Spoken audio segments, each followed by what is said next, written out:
Hi, Debbie. How's it going?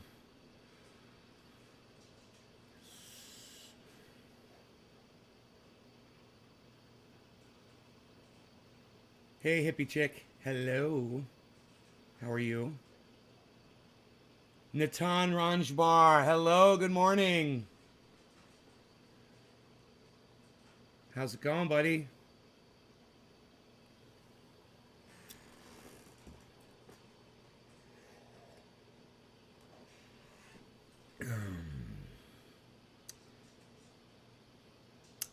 I'm good. Thank you for asking, Debbie. I'm doing great. I was just did a late night show last night, so I'm just getting my start right now. Late morning here. Um, but you got your dings. Good, Docky. Kevin, hey, Dan Mercer, ransomware.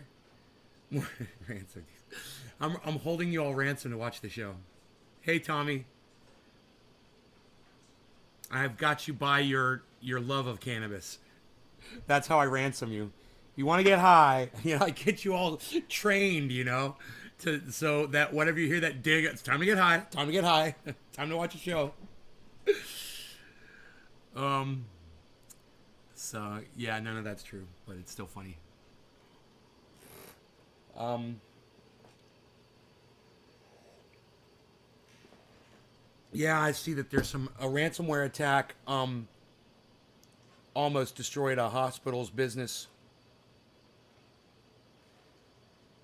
So there's ransomware attacks going on in New Mexico and Florida, and it's only going to get worse, I guess. Until people figure out how to deal with these motherfuckers. Um, you know, this is maybe what I think the problem is the federal government doesn't care enough about us to actually force the people who provide you with internet service to force their customers to not be anonymous. If you're anonymous, you shouldn't be allowed to get on the goddamn internet. Period. Oh, but it's so fun, Nay. I've got an anonymous account on Twitter, and I like to cause mayhem and say mean things to people and get away with it. Sure, you do. That's the problem, because some people take that way further than you do. There was no line. So, just like Facebook did to me, hey man, couldn't be trending A and trendy as dabbers because so many of my audience members that didn't like me felt the need to report me to Facebook to say I wasn't using my real name. So on Facebook, I go by my real name. You know what? They should do it to everybody. Make all of you use your real names. And then you can't get a connection to the internet, just like you can't drive a car without a driver's license. You can't get on the internet unless we know who the fuck you are, where the fuck you are, and what the fuck you've been up to. How about that? You don't like that, do you? Well, it's because of ransomware writers that we can't have nice things. And this is what happens, man. The technology overtakes the laws, and then the laws try to overtake the technology, and you have this constant battle over silencing us. I mean, it sounds great at first. Yeah, let's get rid of all the trolls, but then who's next? Let's get rid of all the anonymous people, but then who's next? It's insidious. When you start thinking about it, you realize how hypocritical you are just for even playing into the system, just for being a part of it. And yet here I am, and here we all are.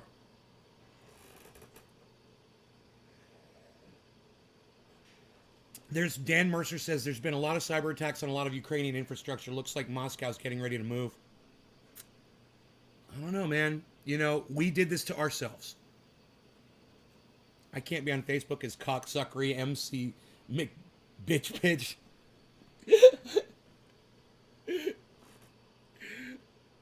I don't know what those three letters are, but it's funny.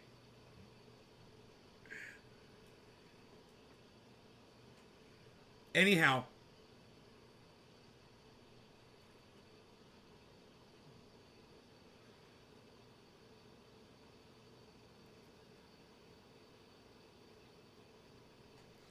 there is an incident that occurred, and it happened years ago.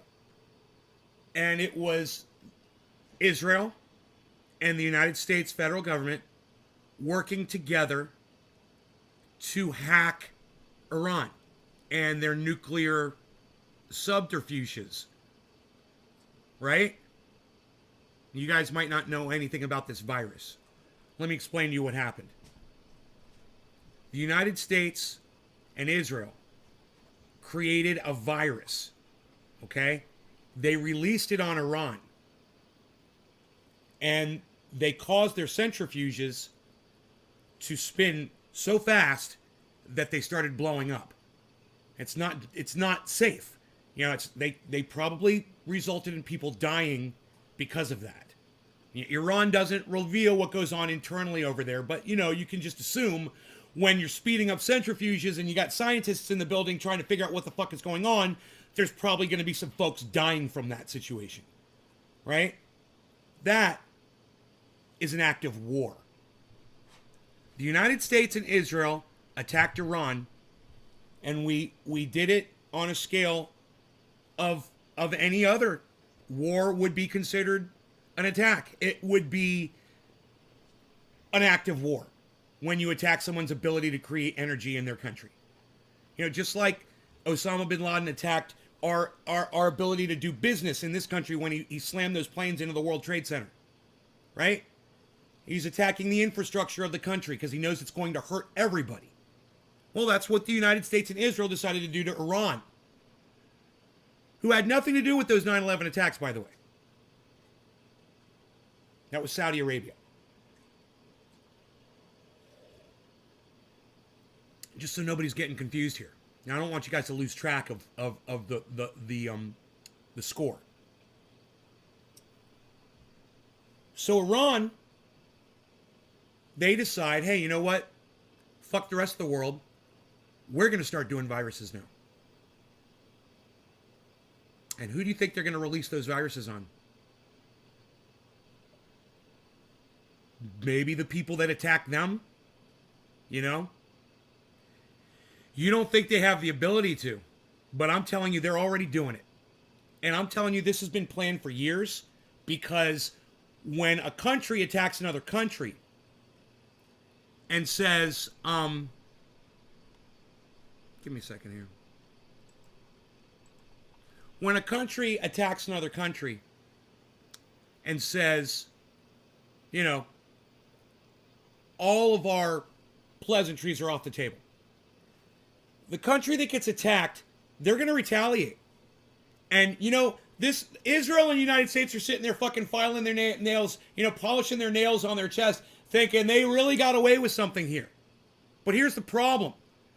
The fact that Iran doesn't go public with when they get attacked by people doesn't mean they're not responding at this very moment. And I promise you, they've been responding. They're not going to sit there and take it. They're a country. You know, they've got resources too. They've got programmers there too. They've got coders. They're writing the goddamn viruses as we speak. What's going on in New Mexico and what's going on in, mark my words, what's going on in Florida, those ransomware viruses, how much you want to bet they're coming out of places like Iran? How much you want to bet they're coming out of places that Iran is sourcing out all of a sudden? So next time you open up the news, you know, and you see something like this,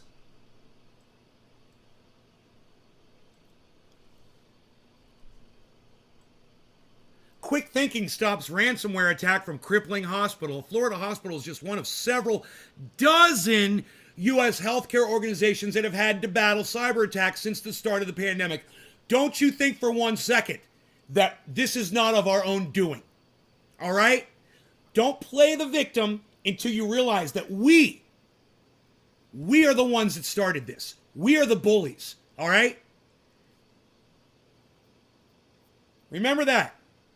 We're not the victims here, guys. We're just getting what we've asked for.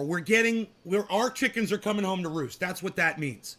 We planted those seeds years ago in Iran, and they've grown up, and you know what? They're nasty plants, and they're coming back to get us.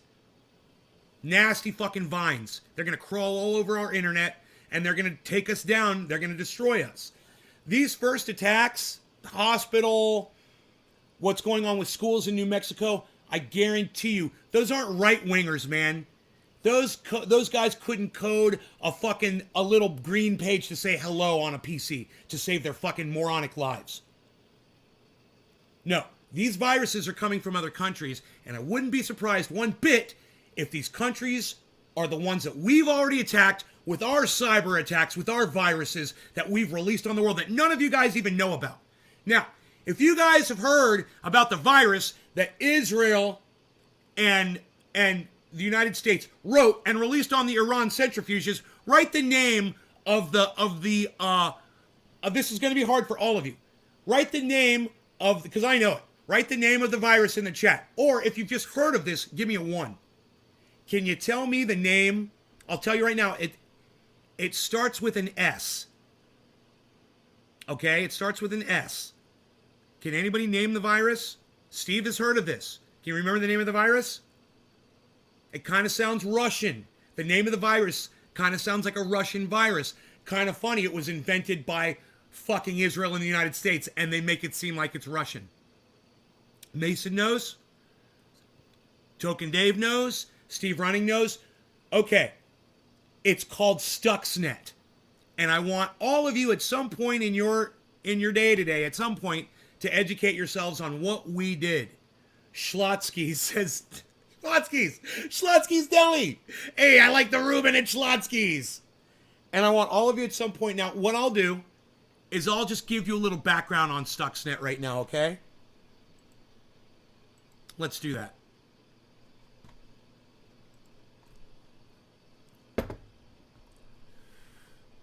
I'm just going to go to YouTube and I'm going to type in Stuxnet. That's it. And it comes up Stuxnet documentary. Stuxnet. Stuxnet. One word.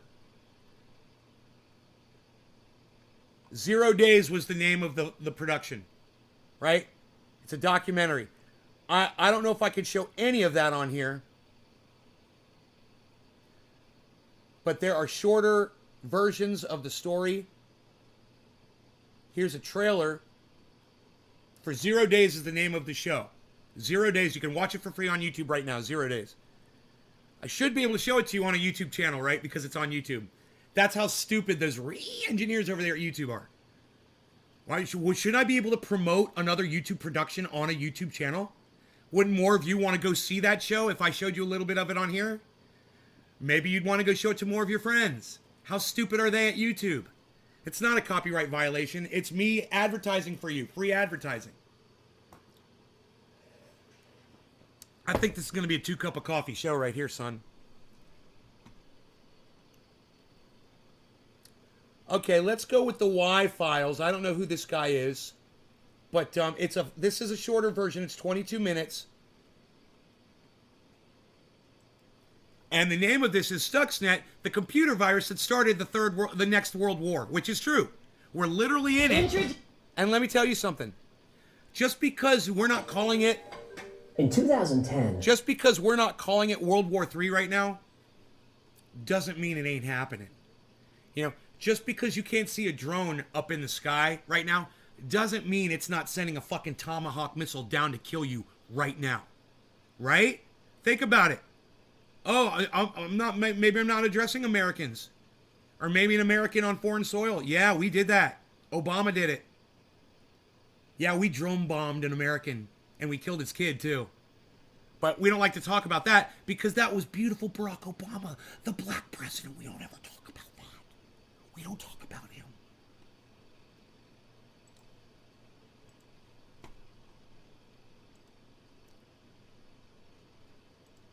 A computer virus was discovered in thousands of the control systems that operate factories, power plants, and nuclear reactors around the world. This virus was 20 times more sophisticated than any malware ever recorded. It could halt oil pipelines, destroy water treatment plants, and bring down entire power grids. This virus was called Stuxnet. And it was released by Israel and the United States on Iran, and it caused them to speed up their centrifuges to where they would blow up, and it put a huge rod into the gears of Iran's nuclear program. Which, by the way, if you remember correctly, Donald Trump took the money back from Barack Obama that we were giving them. And I have a feeling some of that money that we were giving Iran was to pay for some of the damages that we did. I wouldn't be surprised. I don't know. It was a lot of money. And Donald Trump took all the money back. And now we've got a new age of viruses that are going to be released on the world because of us. Not because Donald Trump took the money back from Iran. I'm not blaming him. No, because Barack Obama, right, and Israel decided to attack Iran, start World War III. That's literally what happened. Just because you don't hear the words World War III doesn't mean we ain't in it. We are. We're literally fighting World War III. They just don't want you to know about it. That's why the military-industrial complex takes so much of our money. Because we're literally fighting a war right now. We're just trying to do it as sneakily as possible. But we should all be concerned. Let's find out why.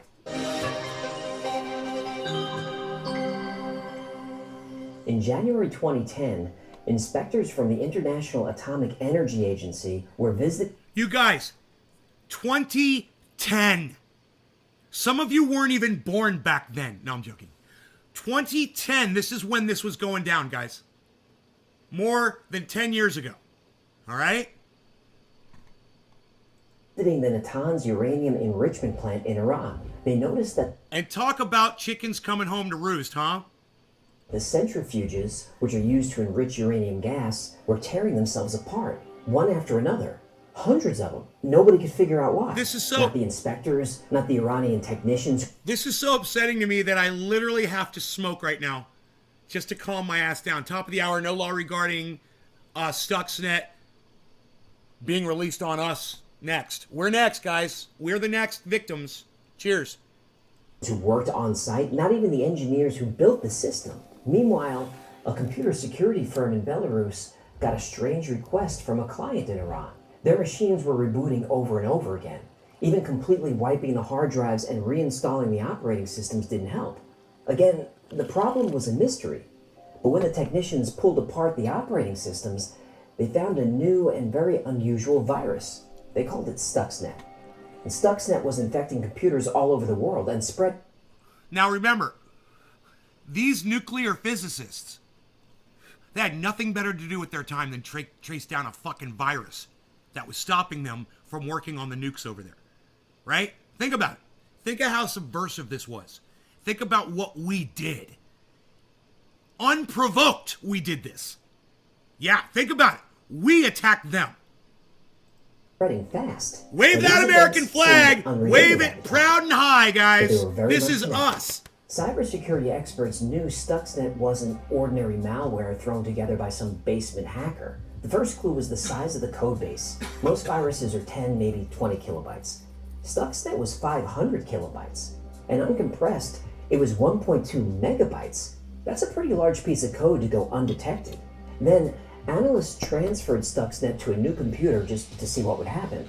Now, the test computer was not your grandma's old compact laptop from 1997.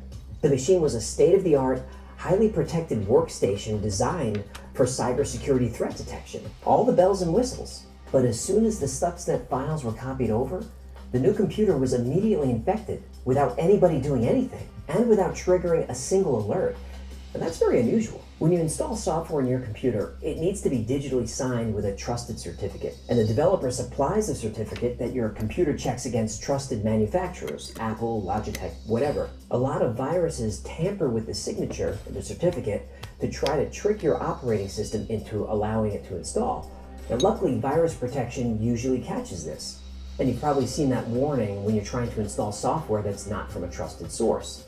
This catches a lot of nasties. But Stuxnet didn't have altered certificates. It had valid certificates stolen from two trusted sources, J-Micron and Realtek. Now these companies make all kinds of drivers. I need another bong rip because that first one wasn't enough. Cards, tons of stuff. No laws regarding half-smoked bong rips. Cheers. Right now, I definitely do. And when the creators of the Stuxnet worm signed their files with a stolen cert, they wanted to make sure that Windows would install it very quietly, without any warning. And if anyone bothered to look at the cert, they wouldn't care because it was valid. Now, stealing a valid digital signature is like trying to rob a bank vault that's locked inside another bank vault. The security around them is sci-fi spy movie level stuff. They had to physically steal the certificate from inside these companies. That really doesn't happen, but it happened. Some more digging around, the code showed that as soon as Stuxnet infected a computer, it started probing the system, looking for flash drives, USB sticks, and other storage devices. And because of the signing certificates, Windows happily allowed it to do so. Steve says, damn CIA bastards. Is one of the Mason says, don't a lot of most government dangerous PCs run on kinds of super software old vulnerabilities. And it was at this time that they went from curious and amazed super old to fearing code? for their Yes, lives. they do. Look, I'm not suicidal. If I show up dead on Monday, you know, it wasn't me. What security experts had discovered is Did you guys see that guy worked for Simon Tech? You saw that? You saw that, right? He works for one of the largest antivirus companies on the planet. called a zero-day exploit. And it's called this because when a vulnerability is unknown to the software developer and Microsoft and the antivirus community and the rest of the world, that means there are 0 days of protection against it. Nobody knows about a zero-day vulnerability except the attacker exploiting it. A 0 day is so rare and valuable that you can actually sell it on the dark net. 2.3 billion? Oh my God, Mason. Not a good idea. It's not. Think about this. Cybersecurity companies research over 12 million viruses a year. Dude, I just realized that fish is sitting there watching him. He's got like an animated fish. I didn't even realize that. I didn't even look at the fish until just now, until it started talking. Wars make the super rich richer. And COVID biological. Yeah. It you know, they've turned it. They've weaponized COVID, bro. A lot of people want to call it the plan. I'm gonna say it was just an event of convenience. Okay, I don't think they were smart enough to plan this one, bro. But yeah, once it happened, sure, they're capitalists. What do capitalists do? They seize on opportunities. What was the fucking the bug? An opportunity for people like Bill Gates to make billions of dollars. Absolutely. Are they capitalized on it? Yeah. Do I think they're smart enough to have started it? No. Funnily enough, the last time I was at the local emergency room, I noticed they were running fucking Windows XP. You know, how funny would it be if the billionaires started dying from this motherfucker? How funny would that be? And they start calling it the billionaire virus. It'd be so funny if there was a new variation of it that came out, because they said what's wrong with Omicron. You guys heard this one? This is really bad. What's bad is because it's so spreadable and it's not dangerous and we're spreading it around so much that there are going to be multiple mutations and they're not necessarily going to be nicer variations. They could totally go back the other way and become killers with that variation's ability to spread like peanut butter. So think about that, folks. You know, before you go running around out there. I noticed they were running fucking Windows XP. Huh, that's smart. I love Windows XP. It's my favorite operating system. Here.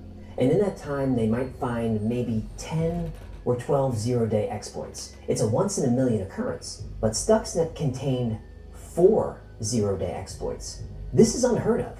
It never happened before, and it hasn't happened since. Eventually, it was discovered that Stuxnet wasn't trying to... He looks like Marty's father. He looks like Marty's father from Back to the Future.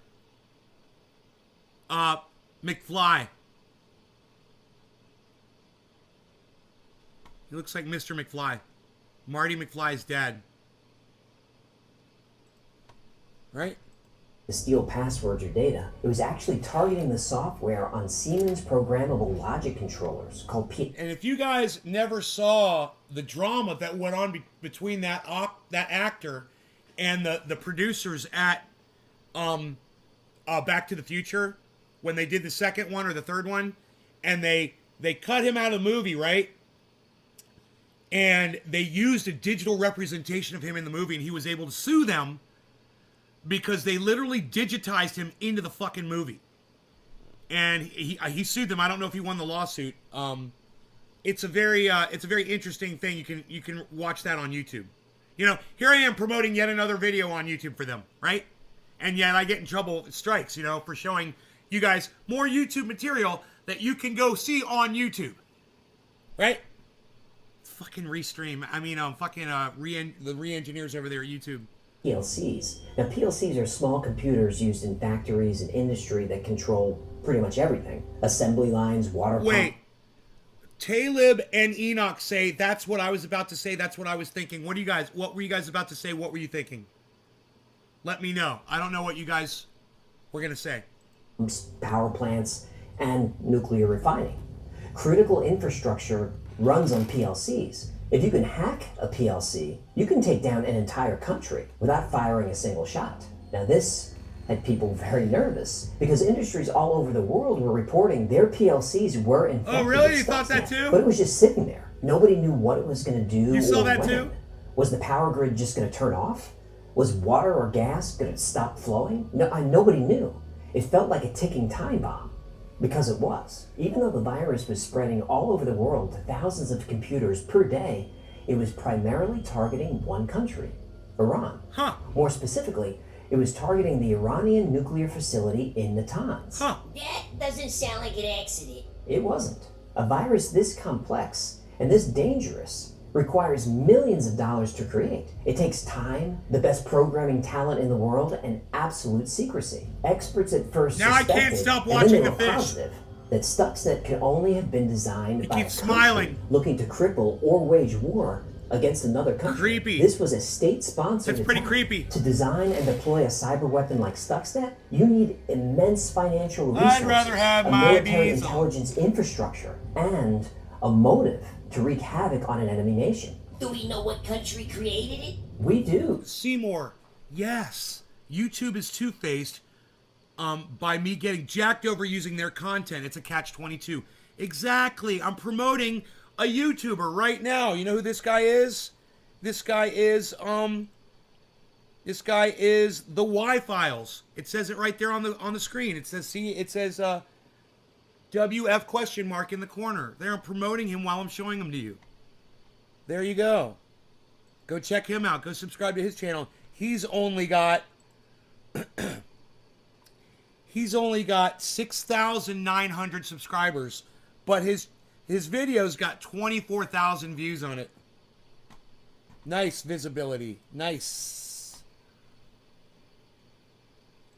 But they won't admit it. So who made this thing? You're not gonna like it. Yeah. Who made this thing? You're not gonna like it. I believe his name is Crispin Glover. Is the actor's name Crispin Glover? It's a cool name. Let me know if I'm wrong on that. Dude, I want you guys to hear him say this again. Who made it? Listen, guys, I've never seen this video before, but I already told you who made it. So if you know who made this virus, I want you to write it in my chat right now. Who can write, and how many of you can write? I want to see if you guys learned anything. Who wrote the Stuxnet virus and released it on Iran? And let's see if you guys can write that in my chat before you hear it from here, where I think you'll probably hear the same thing that I told you. Who wrote and released the Stuxnet virus on Iran? Can anybody tell me in the chat? Can all of you tell me in the chat? Christian Globan, says Tommy Lewis. Yes, Christian Globan. That is who released the Stuxnet virus. Christian Globan. I like that. I want to become Christian Globan. That's going to be my name. No vowel between the G, L, or the B. Just Globan. Because I glob on. Obviously, doing globs. Steve Running says U.S. Israel. Who else? Who else was listening? But they won't admit it. So who made this thing? You're not gonna like it. Oh, shh. An intelligence agency, probably, who has an interest in setting back the Iranian nuclear program.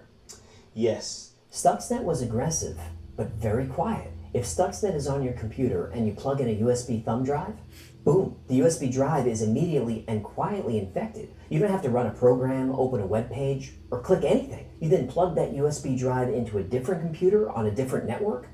Boom. Every machine on that network is infected. And this is exactly what happened in Iran. The nuclear centrifuges at Natanz were air-gapped, meaning they weren't connected to any outside network. And this is usually a good way to keep a network secure. The only way to infect a clean air-gapped network is... User error. Yep. User error. Outside contractors who were brought in to work on the Iranian nuclear facility in Natanz had also brought Stuxnet in through infected USB drives. And once Stuxnet was in, it deliberately targeted the Siemens PLCs, which operated uranium enrichment equipment. So these PLCs control the rate of spin in a nuclear... Okay, so understand how this virus worked. What it did was it just infected every computer on the planet until it got into there. It was programmed only to affect that facility. But it couldn't affect that facility until it just seeped into it. And if they infected every computer on the planet, sooner or later, somebody was going to bring it in there. You know, they may not have even sent someone there with the fucking virus to do this. They may have just done the math and figured out how long it was going to take for that thing to just seep in. Wow. I bet security measures have really changed massively in that Iranian nuclear facility. I mean, think about that. Now, who do you think is more prepared to fight off a virus attack? The United States? Or Iran, who's had to deal with this for the last 10 years, man? You think they've learned a thing or two? Gussie, listen, I don't know how to tell you this, Gussie, okay? So I'm just going to say it. I broadcast to 14 channels on the internet right now. You can subscribe to all of my Facebook channels. You can subscribe to all of my YouTube channels. And you can turn your notifications on for Twitter. You can turn your notifications on for Twitch, you know, which you obviously already have. Or D-Live. V-Live, whatever the fuck. All right? I'm broadcasting. Gussie, listen to me. I am broadcasting to 14 channels. Okay, good. Good. I can't believe that you haven't gone over and subscribed to my YouTube channels. You haven't subscribed to my Facebook channels. As long as you've been watching this show. Peter, let's keep going with the video. We're going to go back here, and I want you to hear this point. I want you to hear the damage this virus did to these centrifuges. Connected to any outside network. And this is usually a good way to keep a network secure. The only way to infect a clean air-gapped network is... User error. Yep. User error. Outside contractors who were brought in to work on the Iranian nuclear facility user error had also brought Stuxnet in through infected USB drives. And once Stuxnet was in, it deliberately targeted the Siemens PLCs, which operated uranium enrichment equipment. So these PLCs control the rate of spin in a nuclear centrifuge. Spin too fast or too slow, the entire thing tears itself apart. So Stuxnet got into the centrifuges, and then... Yeah, and then what? And then it did nothing. It just looked around and kept logs of everything happening in the equipment. But after 13 days, Stuxnet started changing the speed of the centrifuges every 15 minutes. Sometimes faster, sometimes slower. Normally this is something a technician would spot immediately, but Stuxnet was using the data it collected earlier to report back that everything was fine. But everything wasn't fine, was it? It was not. Because Stuxnet changes the rate of spin every 15 minutes, the equipment weakens and eventually tears itself apart. Stuxnet was also disrupting power feeds, causing centrifuges to explode. And once the equipment started to fail, there was no way to stop it. Even those big red buttons you see on machines that you hit in case of emergency, those were disabled too. Somehow Stuxnet thought of everything. Not only was this virus created by highly talented programmers, there was obviously input from experts in nuclear enrichment technology, reactor operations, safety protocols. That is a dangerous virus. Did you guys catch what he just said? This virus couldn't have been created without the help of basically government level agencies. There's no way there were some kids in a basement that figured this shit out. Right? Just saying. You understand what I'm saying? I know this doesn't interest a lot of my viewers, because people are leaving, and isn't today Sunday? Jesus fucking Christ. You guys are finding something more interesting on a Sunday morning than the United States and Israel attacking Iran with a virus that a lot of you don't even know about. And you don't even want to fucking hear about it. And get high, sit and listen and learn. It's amazing to me. Boy, oh boy, oh boy. I wonder who those people are. Over 1,000 uranium centrifuges were destroyed by Stuxnet. This set Iran's nuclear enrichment program back months, maybe years. Why? Well, Iran's nuclear ambitions must be stopped. They have to be stopped. We all have to stop it. Oh, now, wow. That's the one message I have for you today. Thank you. Look, you learned something from me before you learned it from a freaking documentary. What do you guys think about that? Huh. Boy, oh boy, oh boy. in the early 2000s, Iran was ramping up its nuclear energy and enrichment program. This was in violation of international agreements, so a lot of the work was done in secret. Also a violation. Now, Iran argued that it had a right to pursue nuclear energy, but U.S. and Israeli intelligence agencies suspected Iran of using its civilian nuclear program as cover for weapons development. So the U.S. imposed sanctions and all sorts of other things to try to pressure Iran to slow down its nuclear program and deal. But even with Stuxnet and other setbacks, Iran kept enriching uranium.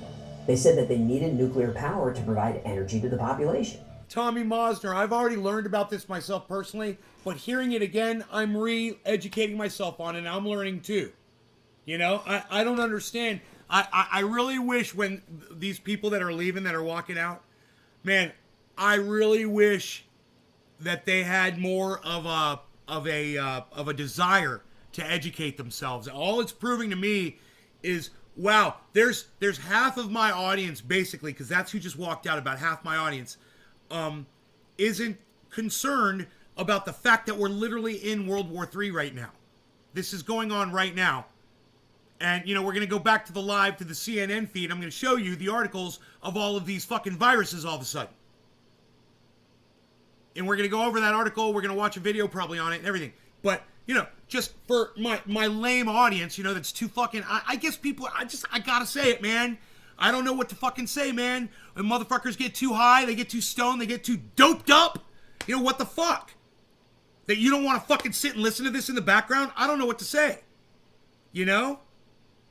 Fuck. Yeah, I'm starting to get it now. You know, my own fucking audience, man.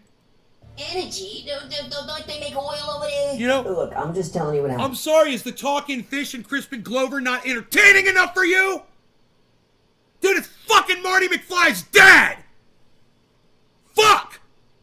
But I'm not taking sides. This isn't... I need another cup of coffee. Fine, go ahead. So every time Iran agreed to suspend Obviously. its enrichment program, diplomatic talks would break down and they would go back to work. Then they would stop again and start again, and it went on like this for a while. But then the CIA received thousands of pages of documents indicating that Iran was modifying the nose cone of a missile to carry a nuclear warhead. Oh no. Oh yes. Then it was discovered that Iran had acquired and hidden from inspectors blueprints for more advanced centrifuge tech. Iran claimed that these documents were forged, but later admitted that they had secretly imported equipment from a foreign source. Now by this time, Israel was getting fed up and threatening military action. Now, bombing Iranian nuclear facilities might have been a short-term solution, but almost certainly would have led to war in the region and perhaps globally. Oy vey, not another war. Yep, another war. So the U.S.'s intelligence community, including NSA, CIA, and the newly formed U.S. Cyber Command, got to work on what they called Operation Olympic Games. Olympic Games was a campaign of cyber intrusion, disruption, and sabotage of Iranian... Wait. The U.S. government created Stuxnet? What, I haven't given you enough clues? Well, I was just so enthralled with the stories. I appreciate that. Now, officially, no country has acknowledged developing Stuxnet, but through leaks at NSA and CIA, and using common sense, It's generally believed that Stuxnet was developed by the United States with help from Israel, the UK, and their allies. Dumb question. Go ahead. When you destroy something with a bomb or with a virus, isn't it the same thing? Well, funny you should ask that. It's an act of war. Please, let's be frank here. Okay, countries are constantly hacking each other and spying on each other looking for information. And most countries have agencies and protocols to protect against this. It's a game of intelligence cat and mouse. It's been going on forever. But Stuxnet was the first time a nation state developed proactive, offensive weaponized code that could do actual physical damage to another country. If a nuclear reactor could be destroyed from the inside, what other real-world damage could Stuxnet or other malicious code do? If you attack a power grid or water supply, lots of people are going to die. So Iran felt like this was not a simple covert act of espionage, but a blatant act of war committed by the US and its allies. But what did they do about it? Well, what would you do? Fight back? And that's exactly what they did. Iran sent out a virtual call to arms and quickly built one of the largest state-sponsored hacker groups in the world. They got to work. They attacked Saudi Aramco, the largest oil company in the world, and destroyed every computer they had. 30,000 machines' hard drives were wiped clean. This is Phone where lines my were down. fucking tax Email dollars go. offline. It was a nightmare. You know, my tax dollars went to fucking start World War III. You understand that? And did you hear what he said? He said, if they can attack a nuclear centrifuge, what else can they do? He says they can attack anything. And now, let's go here. Let's go here. CNN breaking news. Quick thinking stops ransomware attack from crippling hospital. Florida Hospital is just one of several dozen U.S. healthcare organizations that have had to battle cyber attacks since the start of the pandemic. Cyber attacks close schools and disrupt local jail in New Mexico. Wow, look at all of the fucking headlines. Now, do you want to know what I said? Yeah, that's true, Gussie, what you just said about Ben Norton. You want to know what I said about this months ago when I covered this? I said, just wait. It's just a matter of time before you start seeing headlines about attacks here in the United States going on all over our country. I literally said that in a live stream. Now, like in the Ben Norton, I went back, I found the video, and I literally found me say what I said about Ben Norton, and I was right, of course. And if you go back and you find the video of me talking about Stuxnet, and you'll find it, you'll hear me say this. You'll say, we're fucking psychotic, we started World War III, and now they're going to start attacking our infrastructure. So, here. You know, it was approaching midnight. This is just the first trickle in. But just wait. It's going to get way worse. This is just the start, guys.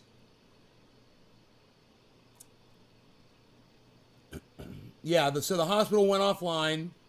Jackson Hospitals is just one of several dozen healthcare organizations across the U.S. that have had to battle ransomware attacks since the coronavirus pandemic began. The disruptions have cost the sector millions of dollars and prompted urgent calls to hospitals from federal officials to be wary of cyber criminal groups. One suspected ransomware attack in October 2020 forced the University of Vermont to delay chemotherapy appointments, while another in August 2021 prompted the emergency room at Memorial Health System in Ohio to divert patients to other facilities. Wow. Imagine if that was you. Right? Had a heart attack, need to go to the hospital. Oh, we're taking you here. You get there. Oh, sorry, we're shut down. We got a computer virus. Go to the next hospital. You got to go 30 miles down the fucking road. Great.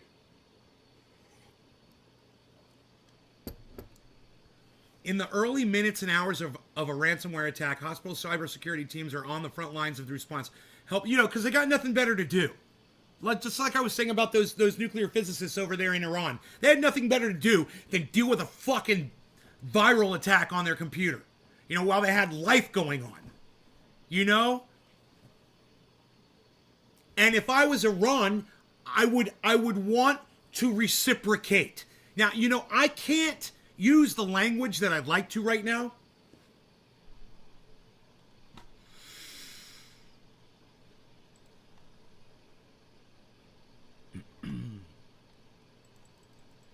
All right. Strong language warning. There it is. Okay? But,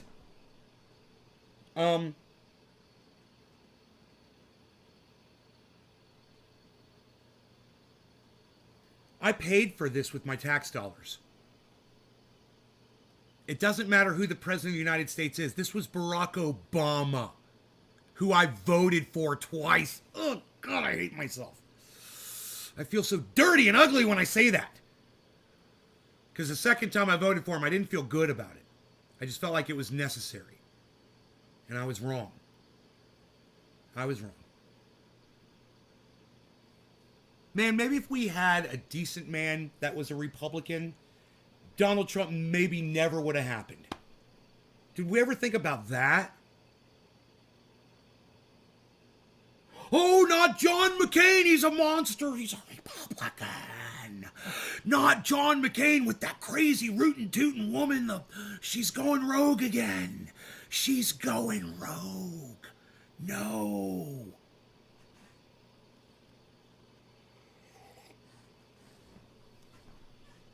But I digress. That's another discussion for another day. It would be an interesting one, wouldn't it? What if Barack Obama too got defeated? What was it, Mitt Romney? Or was it John McCain? I can't remember. Who ran against Barack Obama in his second term? Stephen running? Can you tell me? Okay, Google. Who ran against Barack Obama on his second term?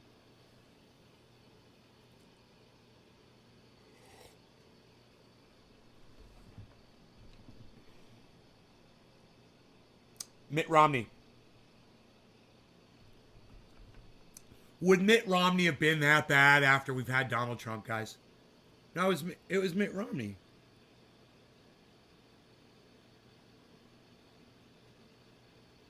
(2012) Oh. Yeah. No, it was Mitt Romney, dude. Steve, you're confusing me. It was Mitt Romney. I think McCain Palin was for his first, ran against him on his first. That would have been like Don't Look Up, having Sarah Palin in there. That president in Don't Look Up was very Sarah Palin-esque, now that I think about it. You know? Kind of a, you know, sex scandal magnet. Yeah, all right. So, here's my point on all of that. My point being that I was supporting this government back then, man, and I feel so dirty and responsible. That's my point. You know, I paid for Stuxnet.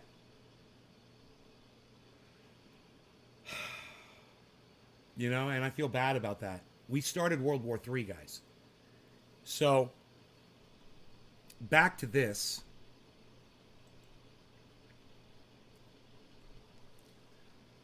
Jackson Hospital's just one. We went through this. Prompted emergency room memorial. Okay, divert patients. Right. In the early minutes and hours of a ransomware attack, hospital services are on the front lines. Right.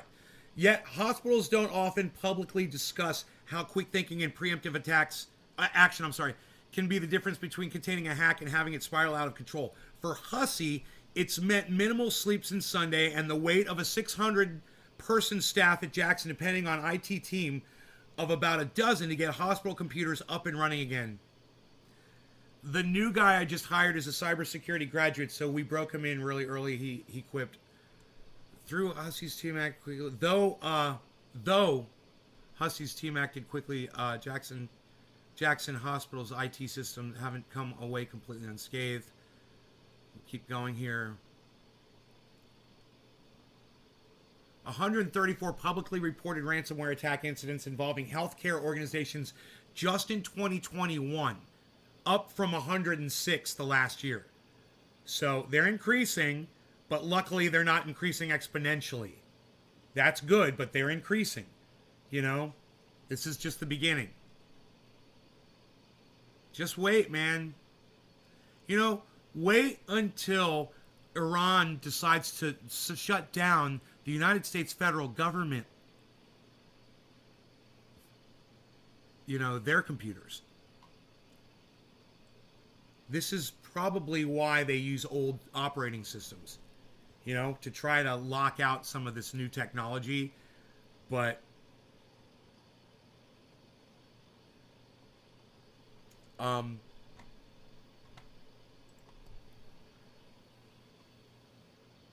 if you go back to the front page of CNN, you'll see all of these articles now underneath. 5,000 school websites affected by ransomware attack. Hackers breached Florida healthcare system, potentially exposing data on 1.3 million people. Here's everything you need to know about ransomware. There's a video. 5,000 schools affected by ransomware. Can you fucking believe that?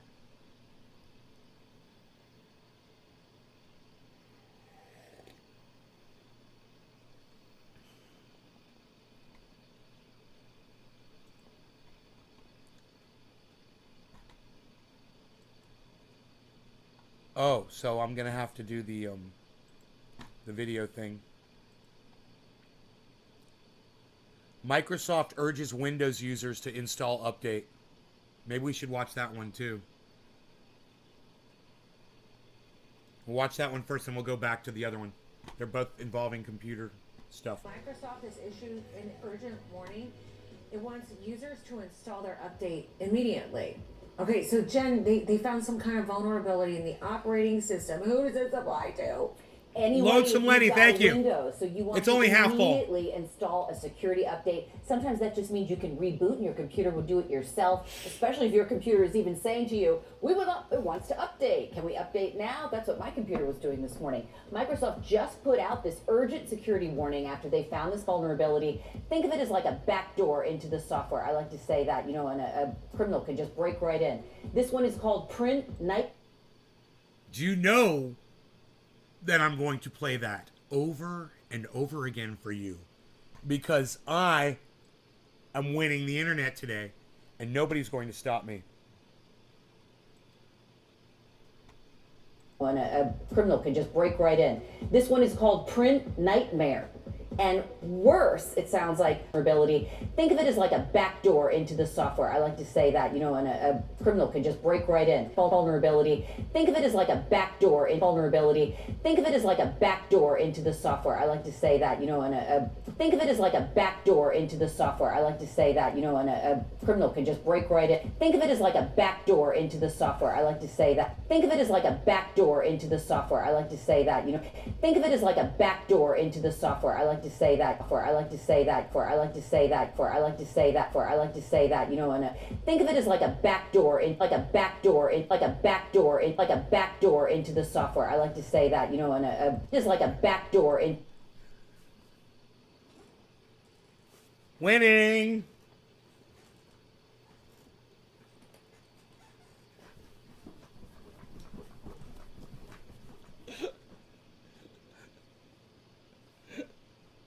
Winning the internet today with that one. I mean, that is just a fantastic piece of video.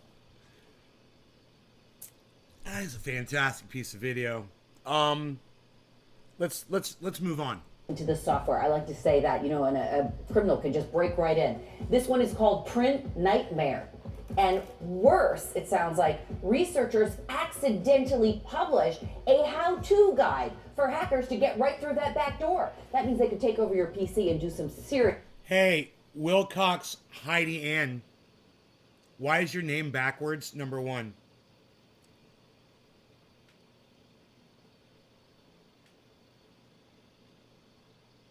You consider no human. What does that even mean, Heidi Ann? What does consider no human mean? You guys, everybody look at this right here. Everybody look at this right here on screen. Everybody read this. Read this. Everybody read this. It's very important that you all read this. Heidi Ann needs a hug. She's come to the right place. Heidi, do you need a hug today? Hey, man, let's give a hug. Let's have a new segment. It's called Give a Hug to Someone Who Needs It. Heidi Ann, This hug's for you. That hug's for you, Heidi. I know you needed a hug. That's from all of us to you. Wanting you to click on virus removal where they suck elderly people to give back and credit card information. All right. Serious damage. It affects Windows 10 and Windows 7.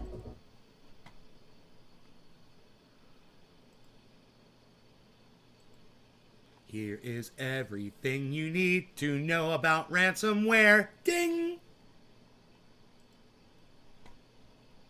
By CNN. This threat is not imminent. It is upon us. Cyber attacks against TV stations, food and fuel suppliers, hospitals, water systems. These hacks have been happening for a long time. Ransomware attacks. After a ransomware attack. Ransomware cyber attacks. Concern should be. Ransomware. It feels like it's everywhere. Oops. This threat is not imminent. It is upon us. Cyber attacks against TV stations, food and fuel suppliers, hospitals, water systems. These hacks have been happening. Dude, what the fuck just caused that thing to rewind like that? That was so weird. For a long time. Ransomware attacks. After a ransomware attack. Ransomware cyber attacks. Concern should be. Ransomware. It feels like it's everywhere these days.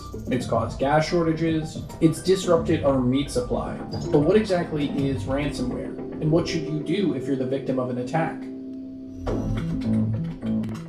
Ransomware is malicious software that encrypts data and then, of course, holds it ransom for ransom, right, until somebody pays up. But before you can even get to that point, the ransomware gangs need to get access into systems. There are multiple ways a hacker can break into a computer system. One of the most common ways is through a phishing email. And it can attempt to sort of fool or deceive the recipient of the email into thinking it's a real person on the other end, usually getting them to click a link or to download an attachment of some kind, which then might execute the malicious software. After the hackers gain access to a computer system, they then begin to encrypt the data on it. Encryption is similar to locking the data up, so no one else can get access to it without the key. And there's sort of a second step to this, and it's an extortion step, where if the victim refuses to pay the ransom for any reason, they'll also threaten to dump some of that data online. It sort of ups the ante, so to speak. In short, the hackers are demanding a person or a company pay them in exchange for the key to unlock their data, and often to stop the hackers from leaking any sensitive information. A study of ransomware attacks in the first quarter of 2021 showed that professional services like law firms, the public sector like schools and governments, and the healthcare industry all were targeted by ransomware attacks the most. I would say that the trend has generally moved towards hitting larger organizations that have deeper pockets, for example, or the types of organizations that typically have very sensitive data. This is a Russian criminal group. It's originating in Russia. It's called DarkSide. Catching criminal hackers is tough. For one, they usually demand payment in cryptocurrencies, which are harder to track. One study estimated that roughly $350 million was paid out in ransomware attacks in 2020. And these hacks often originate from countries like Russia, where the US doesn't have an extradition treaty. Yeah, Lonesome Lenny, I watch a lot of YouTubers that go after these Indian hackers. They'll expose them. They'll expose their information. They'll show the whole goddamn call center, and they'll hack into their fucking PCs and get their personal information. They go after the hackers, man. They go after the scammers. Scammer revolts. I just saw a few pop up today on my feed, man, for some anti-scammer. The glitter bomb. They glitter bomb them. All kinds of shit. Experts recommend strengthening your IT infrastructure by keeping systems up to date, by patching security vulnerabilities, monitoring for phishing emails, and having a plan for when a ransomware attack does occur. Companies can also buy insurance specifically for cyber attacks. It would help to have a mentality that at just some point you're going to get hit by one of these things, and you need to know what your next move is and what you're going to... Dude, they need to do fucking hacker insurance for people. for individuals. You come up with that, you'll be a fucking billionaire. You know? Wow. To do and to think about, especially how you would recover from an incident of this kind. Hackers can often demand high price tags to get your data back. Right, Killer Colonial TV? Pipeline says it paid $4.4 million to hackers who held their systems at ransom.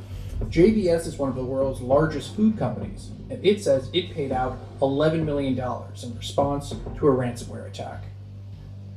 The US government encourages people not to pay the ransom, since that could encourage more attacks. There's also no guarantee that attackers won't just release the data once the ransom is paid. The big question is, so what do we do next? Law enforcement can only do so much, and it might actually come down to negotiating with foreign countries like Russia. It's also possible that the United States military might step in here at some point and play a greater role in defense of the private sector, and so it's another possibility going forward. Wow. That is scary, man. Yeah, I know, they get mad. Dude, sometimes they'll get one to fucking turn in the other ones, you know? Or to admit what they do, or to just totally expose the whole scam. Is an augmented reality platform. In order for that to work, it's got to have a system to run on. That's Supermicro's server platforms, whether it's cloud or edge or anything in between. Oh, shut up. Nobody even cares about that anymore, Bell. The guy with the talking fish, though, huh? Crispin Glover and the talking fish. Do you guys like that?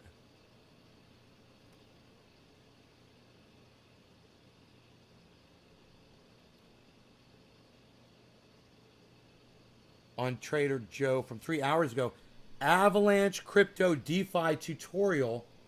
Dude, he just did earn insanely big yields on Trader Joe.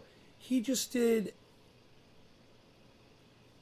a similar upload, man. Now he just did one 3 hours ago. Dude, his tutorials are the best. I think you guys might like this. Hey, Billy, what's up? How's it going, brother? I still got Cafefe. Yes, I do. We got Lark Davis. In today's video, I want to show you how to earn some pretty gosh darn sweet yields by using decentralized finance over on Avalanche, which is a great blockchain to be using with very low fees, a nice user experience. I'll be showing you how to use the Trader Joe application to do swaps as well as to earn some I wasn't using good Trader yield. Joe. My name is Lark. Every day I make videos talking about cryptocurrency investing, so if that is a topic you'd like to learn some more about, maybe just stay up to date with, then you should definitely tap on that thumbs up button to show me and YouTube that you appreciate this kind of content. By the way, every single week my team and I produce Wealth Mastery. This is a cryptocurrency investor report designed to help keep you ahead of the curve in this fast. Oh no, this is a re-upload? Tutorial for Trader Joe here. I would just like to say, wait, it's the same risks picture. Abound. He did this on the last Anytime you one. leave the safe space of Coinbase, for example, With the shark. you enter Deja into a vu. world of different kinds of risks. Deja There's a vu lot on the Lark happening out there Davis. in the crypto space that can see Getting the goddamn deja vu. contract hacks. I love that shark, That man. happen Look on at that. decentralized That's finance evolution platforms. right there, You can son. get your crypto Dude. all stolen by clicking on a phishing. Think of how many more years that thing right there evolved beyond what humans have. And that dumbass Chris, whatever the fuck over there on MSNBC, I can't think of his last name. He said that humans are the most complex. Dude, that thing's got rows of teeth in its mouth that can crush a goddamn Volkswagen bus. And he thinks humans have evolved further? Just look at that. How many years did that perfection, that is fucking perfection right there. Look at that. That is a killing machine. It is designed for nothing else but to kill. Look at it. Look at it. That's one of the most terrifying things I've ever seen in my entire life. You know, if you were experiencing that on its terms, the next thing you would see is your own blood in front of you.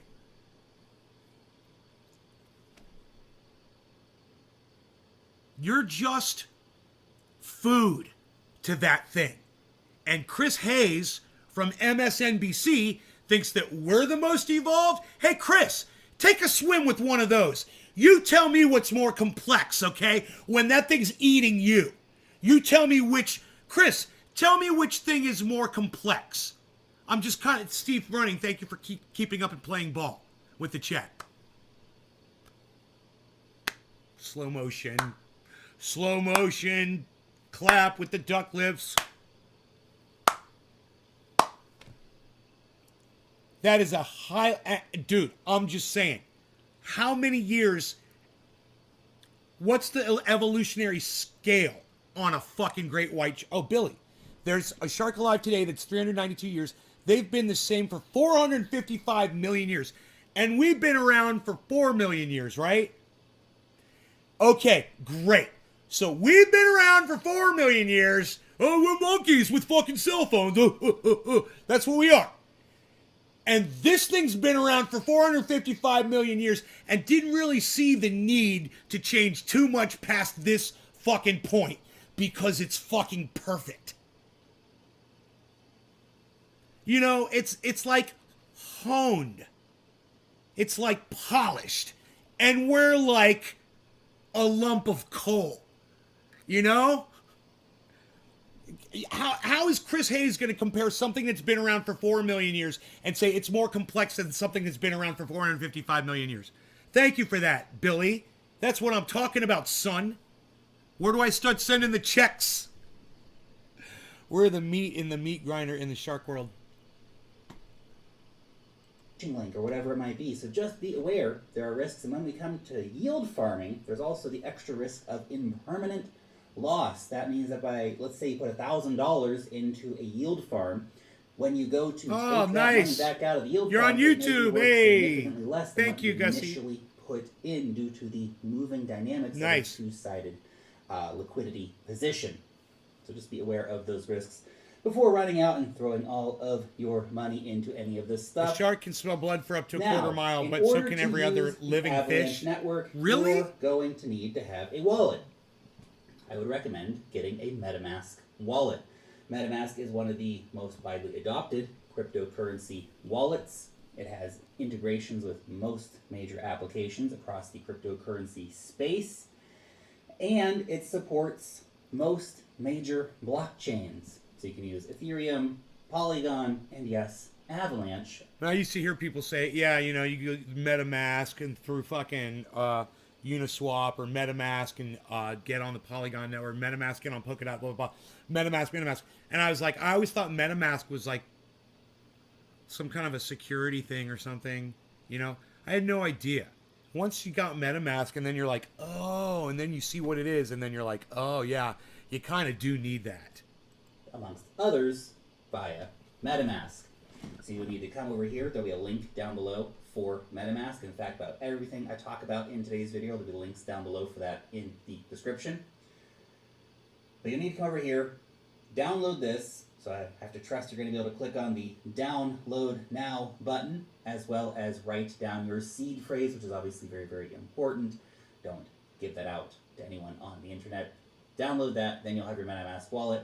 And then we can go on to the next step, which is setting up Avalanche on your MetaMask wallet. So MetaMask will come with Ethereum as a standard blockchain integration. But if you want to add other blockchains like Avalanche, you have to do that manually, the old-fashioned way. Now, again, link for this webpage down below. You can watch their specific tutorial on this. I'll run you through it real quick. So basically, you'll want to come over here to your MetaMask wallet. I've got the browser extension installed here. Click on that. We're currently on the Ethereum mainnet. Now, I've actually already added Avalanche to mine, but I'll just run you through the steps here of how you can add a network. So click on Add Network. It'll take you over here, and you need to enter your network name and all this information that you find back here on this page. So network name Avalanche. Go ahead and enter that. Then we want to take the RPC URL, copy that, paste that, pretty easy. Next step, chain ID 43114, 43114, currency symbol AVAX, and the Block Explorer URL again over here on this page, snowtrace.aio. Copy and paste that in here. And I would click on save. Now, as you can see, it says this URL is currently used by the Avalanche network because I already have the Avalanche blockchain added to my MetaMask. But those are the exact steps you need to do it. Then you just click on save and it is added to Freaking your MetaMask. Oracle. It's really, really simple to do. Again, that web page in the description will walk you through if you have any difficulties. Now that we have our Avalanche blockchain set up, let's go over to the Avalanche blockchain. So click here on Avalanche Network. I like to see everything he's got in his MetaMask. So That's we're fucking on cool. Avalanche now. You can see it says Avalanche Network and not Ethereum anymore up at the top here. So now we need to put some more funds on our wallet. I've already got a little bit of Avalanche here, but I'm going to show you how to fund this wallet. So we actually need to copy our address here to the clipboard. I'm going to use Binance today to send some funds over to this wallet. Now I'm going to go ahead and enter that address that I copy and pasted from my MetaMask. Select the withdrawal network, AVAX C chain. Make sure you are not sending your crypto to the wrong network. It's a pretty common That mistake is that important people make, right there, unfortunately, guys. Because when you have all these different AVAX addresses, C you have chain. Avalanche and Phantom. I'm telling you, and it gets confusing. Polygon, Oh, and Ethereum, all on your MetaMask. They're all different networks, but they all use the same gosh darn address. Problematic. So be careful. Always double check you're sending it to the correct network, that you want to send it to. So let's go ahead and withdraw one Avalanche over to our wallet here. Click on withdraw. Click on continue. Go ahead and do the process here to get the code. I wonder how his and do the withdrawal. I'll see back here. gas fees are going to be. Okay, now that we have funded our wallet, let's go and play around. Let's do some stuff. Let's have some fun. Let's go over He to didn't show us the gas link for that in fees. the description. Motherfucker. So the first thing we have to do, obviously, is connect our wallet to the What's up with Trader Joe that? application. So click on Connect Wallet. Click on MetaMask. Click on which wallet you want to use. We're going to be using the Fun Times wallet here. Click on Next. Click on Connect. Connecting, and we are now connected. So let's do some stuff now that we are connected here. So we can come here and do some trading, buy a wide range of different stuff, whether you want to buy USDC or Joe tokens or Aave or whatever else you might want to get your hands on. I want to buy some Trader Joe tokens. So I'm going to buy 0.2 Avalanche worth of Trader Joe tokens. By the way, if you want to quickly add that to your wallet, just click Add Joe to Wallet, and you will add that token to your wallet very quickly. So it makes it really easy for you to just add these tokens as you are collecting them. So I'm going to buy 11.8 Joe tokens. Click on Swap. Click on Confirm Swap. You can see the gas fees here on Avalanche are just crazy, crazy, crazy cheap. So right now, an Avalanche is worth around $80-some per Avalanche. So 0.1 would be about $8. 0.01 would be about 80 cents. You can see it's about a third of that. So the fee here is like 20 to 30 cents. To do Okay. this swap, which Okay, is there very you go. affordable. Hey, Chris. So go ahead and click on confirm there. Transaction submitted, and we'll have some more Joe A tokens fraud in our live. She wallet loved here it. momentarily. Now, what are we gonna do? How did you do that, Billy? How did you call your weather woman a fraud live? Yeah, I'm doing good, man. We're just learning about Trader Joe on and using AVAX on the Avalanche network. It's actually pretty cool. With these tokens, it's nice to be able to swap back and forth between these tokens, and of course, decentralized exchanges are great because you can often get access to tokens way before they list on a centralized exchange like Binance. It means you're allowed to get in early, which is why decentralized exchanges are so gosh darn awesome. So just knowing how to use the swap functionality here is already going to give you an edge on most of the market. There you go. Those of you who don't get on these other apps, that's what you're missing out on. And people who are on these apps, people like the freaking Oracle and people like Lark Davis, they get in on early because they're on these apps. You know, you got to listen to what he says when he says it, man, and do it, you know? Don't just ignore this information. This is valuable, valuable information. who is still stuck on Coinbase, scared to Right, get off of it, Oracle? you can come over here and buy these hot new tokens before they get listed on the big exchanges while they still are cheap, and you can get that 10, 20, 50, 100x gains out of getting early tokens. But we want to earn some passive income because Trader Joe is not just an exchange. You can also pool up your assets. So there's a lot of different pools. You can see the APR rates over here on the side. Lots of different great pools that you can access. Now, if you look at the farming page, it'll show you what the rates are for some of the different pools. They have some special pools going on at the moment where you can get Hey, Orca. double token rewards. We're just talking about the great white sharks that you feed upon And look at some of the APRs in the on ocean. some of these coins. It's absolute insanity. Look at this one, 976%. I have no idea what ISA token is, but you can see that the rewards right now are absolutely massive for providing liquidity for that token. Wrong. But we're gonna Give keep her it a shit bit boring. The grocery so to stores are speak. paying I her to just lie. want to farm some Joe tokens, so I'm going to come over I bet here she to the loves Joe you. Avalanche pool. If it's sunny, And so it'll that's exactly what snow. we're gonna do. So we're going to take 10 of my Joe tokens, and you're going to have to put in an equal amount of Those are great Avalanche jokes, according Billy. to the current market price between Joe and Avalanche. You can see here that 10 Joe is worth 0.16 Avalanche right now, so I have got to approve this. So I'm approving Joe. There's that MetaMask window that never pops up for me. Not a problem. Joe is getting approved. Now what I'm doing is I'm adding liquidity into Trader Joe. Right. So anybody who wants to trade between the Joe and the Avalanche pairs, they need to have somebody providing the liquidity to allow them to do that. Right? I just bought some Joe using Avalanche a minute ago. Somebody else was already providing that liquidity for me. Now I'm going to be the one providing liquidity into the market. So you can see that the contract has been approved. I'm going to click on supply and click on confirm supply. There we go, and that is going through now. So once this has confirmed, I am going to get a Joe AVAX LP token. So it's a liquidity provider token. So I can then take that token and put it into the farm to earn even higher rewards.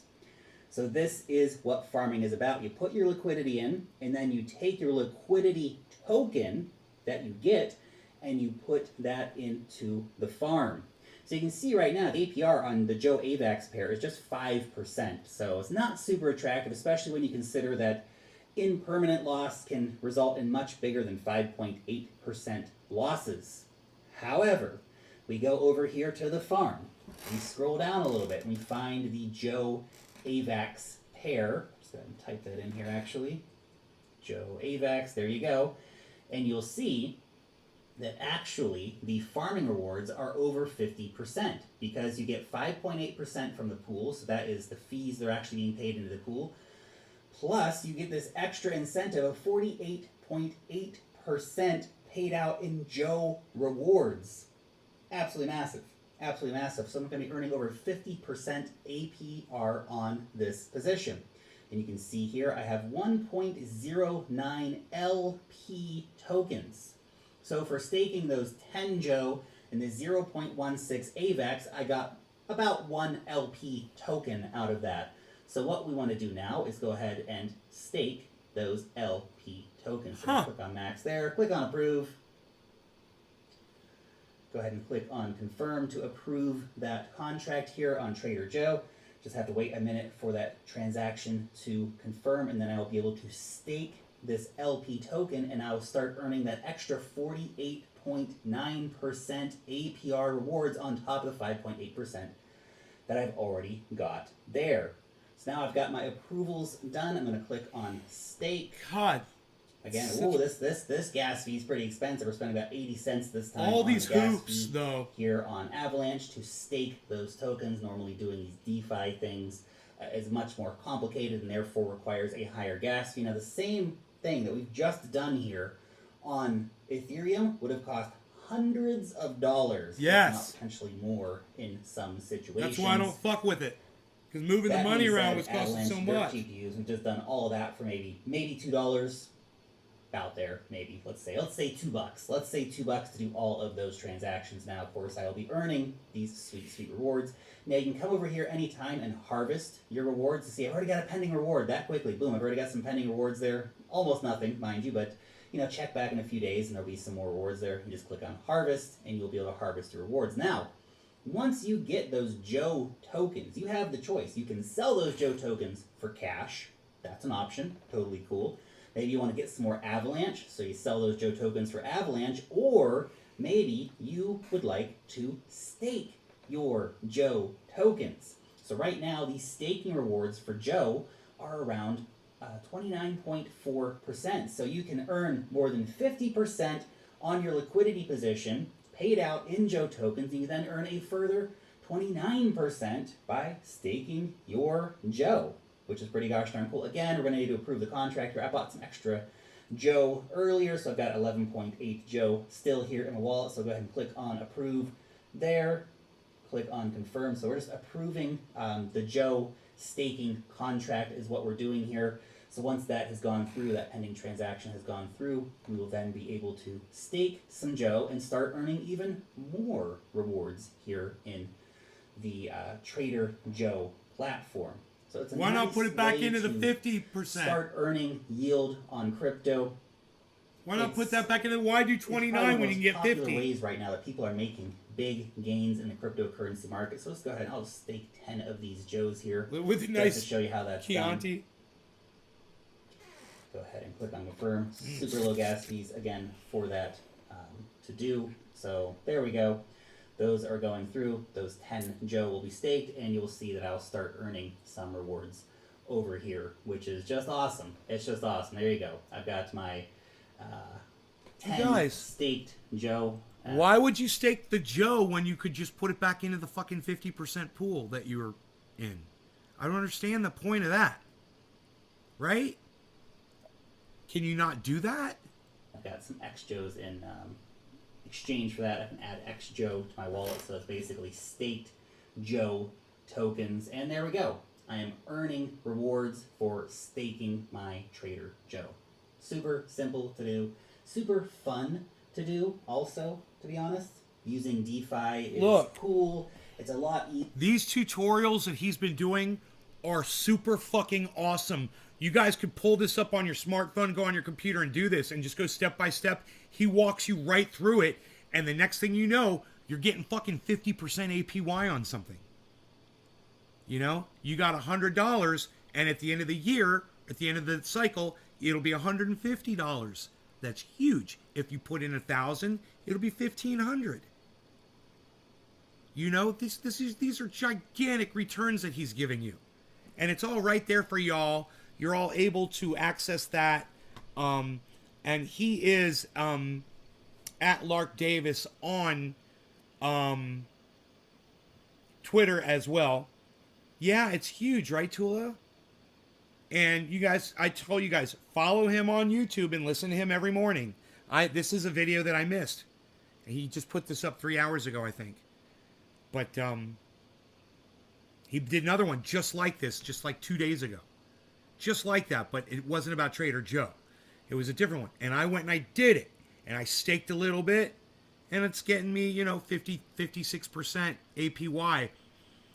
But it's a different exchange. It might be AVAX, but it's not Trader Joe. It's something else. I'm doing it somewhere else, and I just can't remember the name off the top of my head. But, I highly recommend you guys learn. Whether you're doing this or not, just learn, And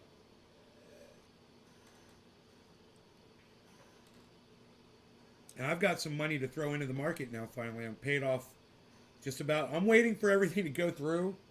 So I got to wait till, like, Tuesday, But check this out. This is obnoxious. You ready? You want to hear a fucking crazy story? I had a $13,000-$14,000 credit card debt, right? And I was going to pay it off immediately. And I was ready to do so, right? So this was about a month ago or so.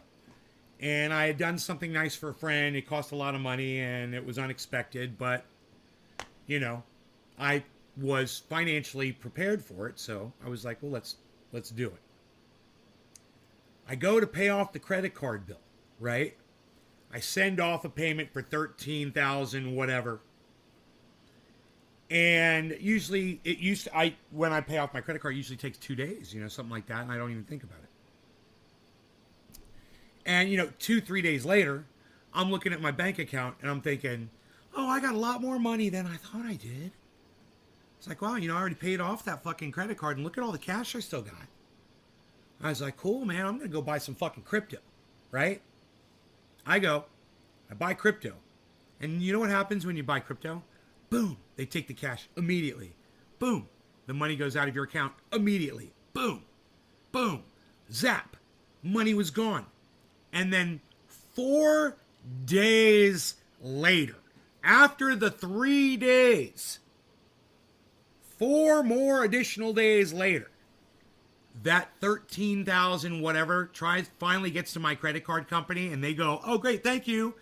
And then they wait like 2 days and then they go to take it out of your account. So 9 days later, they go to take my money out. And guess what's not in my account anymore? The money. It's not there. I spent it all on crypto. And I had no money left in the bank. It was all gone. So, I'm like, well, good thing, you know, I'm a good investor. I'll just wait for this, you know, to go up. I'll get some return off it. I'll pull the money out and I'll pay this thing, you know, because I realized what had happened. Crypto's not fucking going up.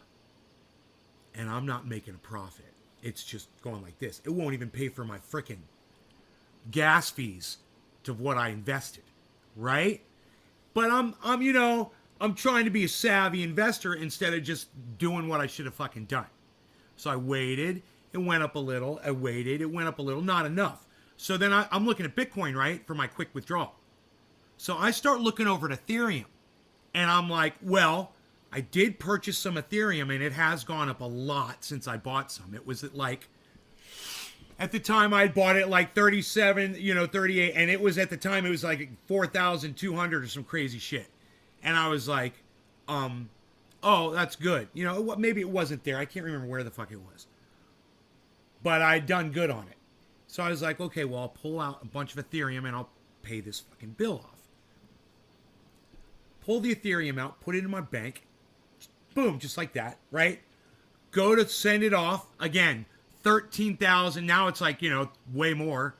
The bills are going up. Send it again. And I do the exact same thing.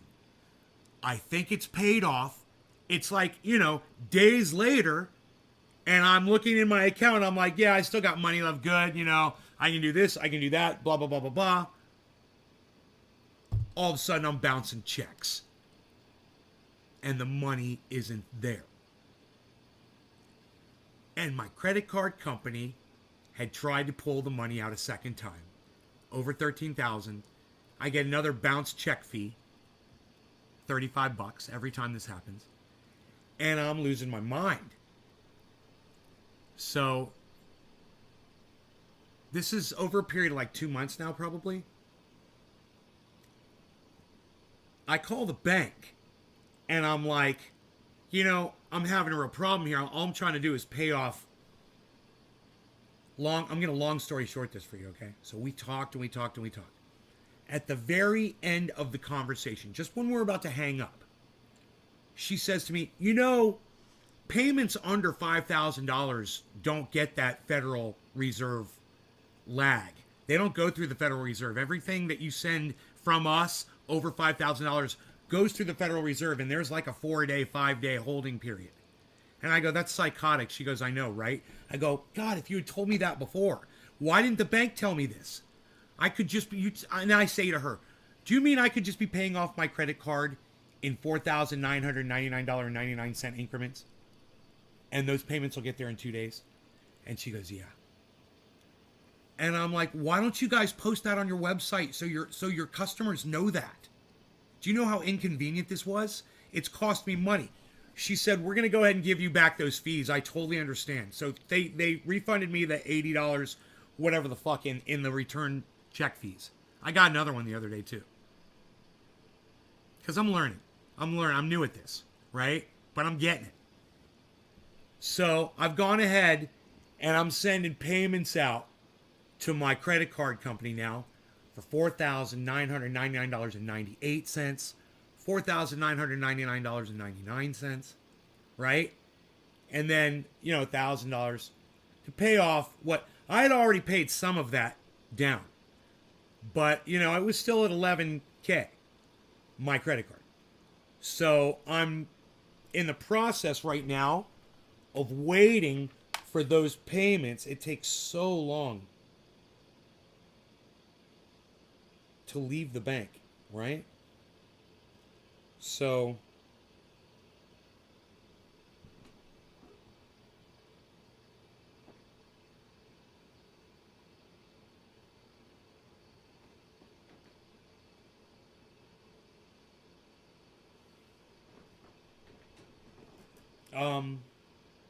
thanks for being so honest, the other part of investing, right?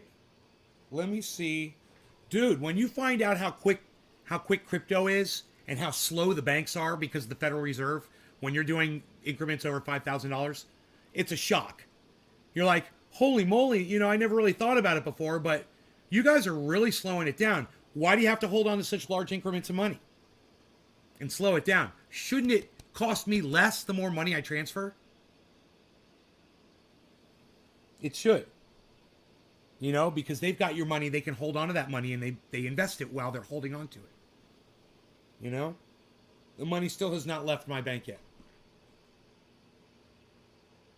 So I'm still waiting for these transfers to go through.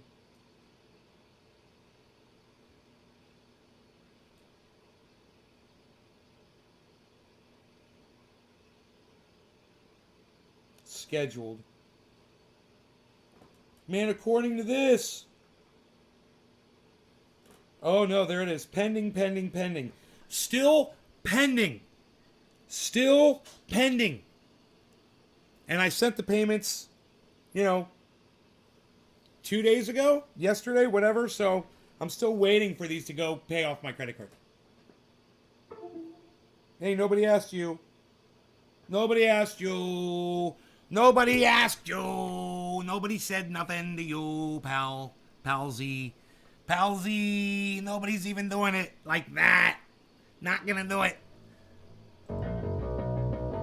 Nobody's not doing it like that anymore, pal.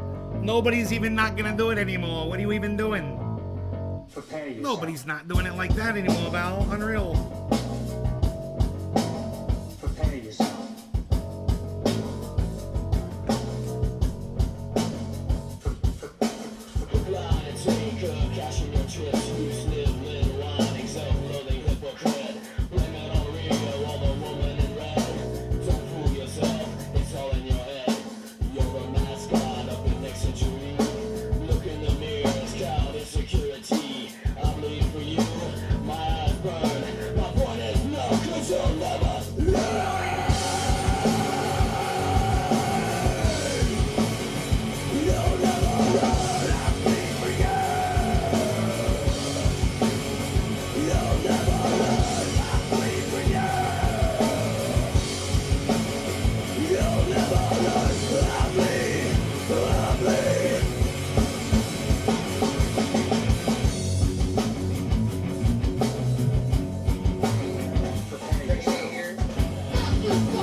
What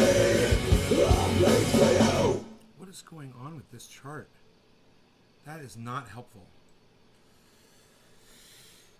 And what is going on with this chart? That's not helpful either.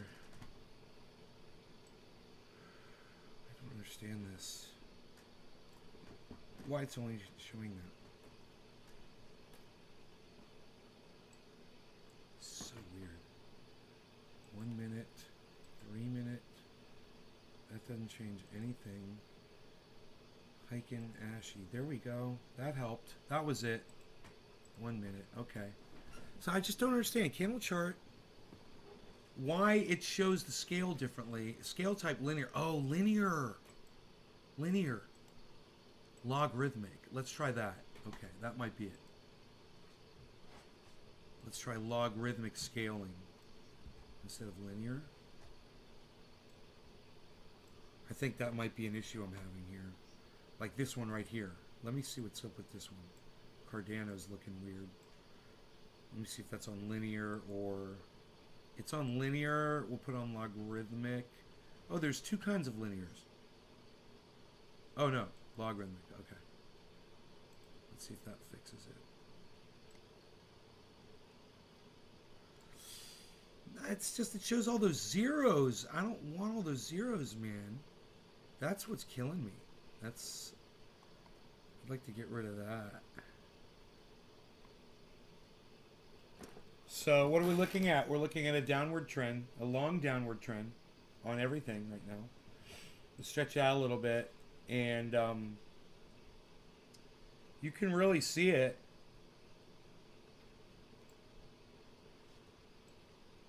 Across the board if you look at the 24-hour up top.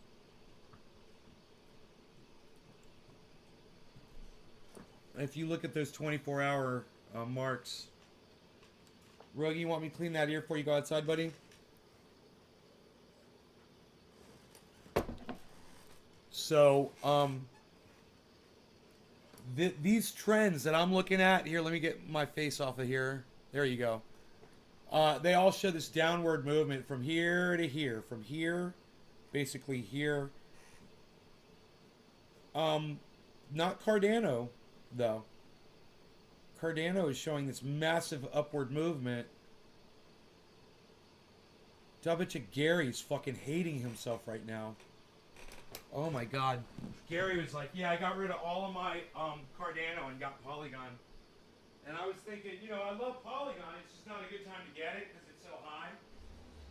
And Cardano, everyone that I know that's in the crypto space is saying Cardano's about to take off. I didn't know why Gary was going to do that.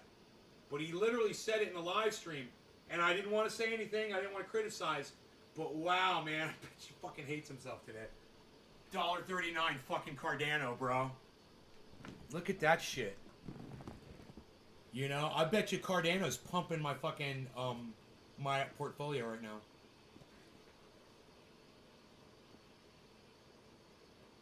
Dude, $1.42 is a 24 high on it. $1.42. RoboDog. No, I didn't activate RoboDog, and I should have. Actually, I forgot. I think it's too late. Oh, no, there he is. Hey, RoboDog.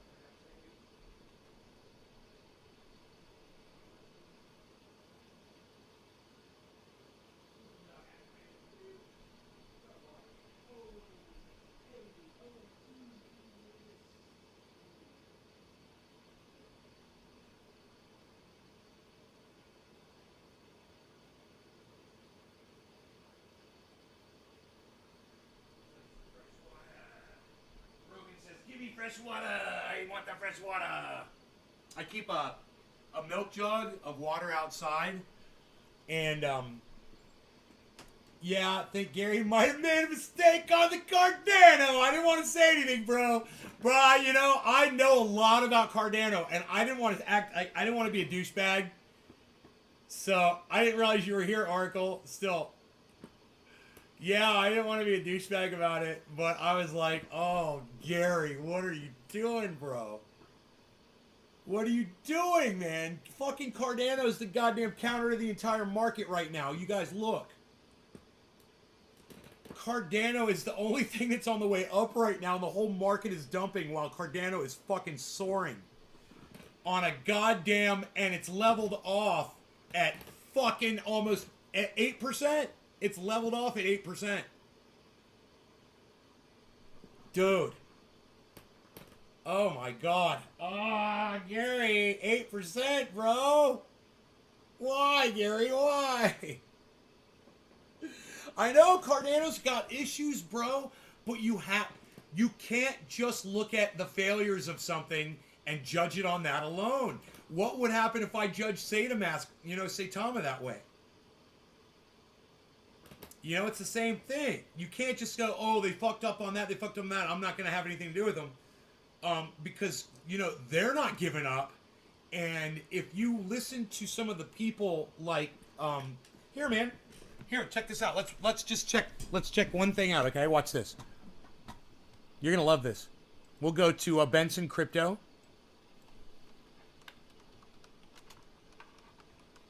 And check out his latest. We'll check out his latest Cardano update.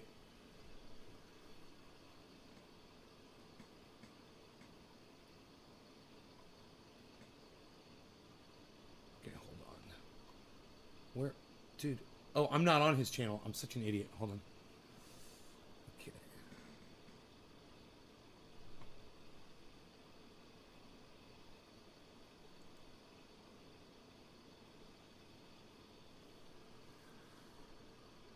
Okay, here you go. This is his latest thing on Cardano. You're going to love this. Is Cardano dead, or is it... Cardano has come to life over the last couple of days after months of selling off. But is this just a dead cat bounce before ADA retreats to $1? Or is Cardano currently the dark horse altcoin that is preparing for a big breakout soon?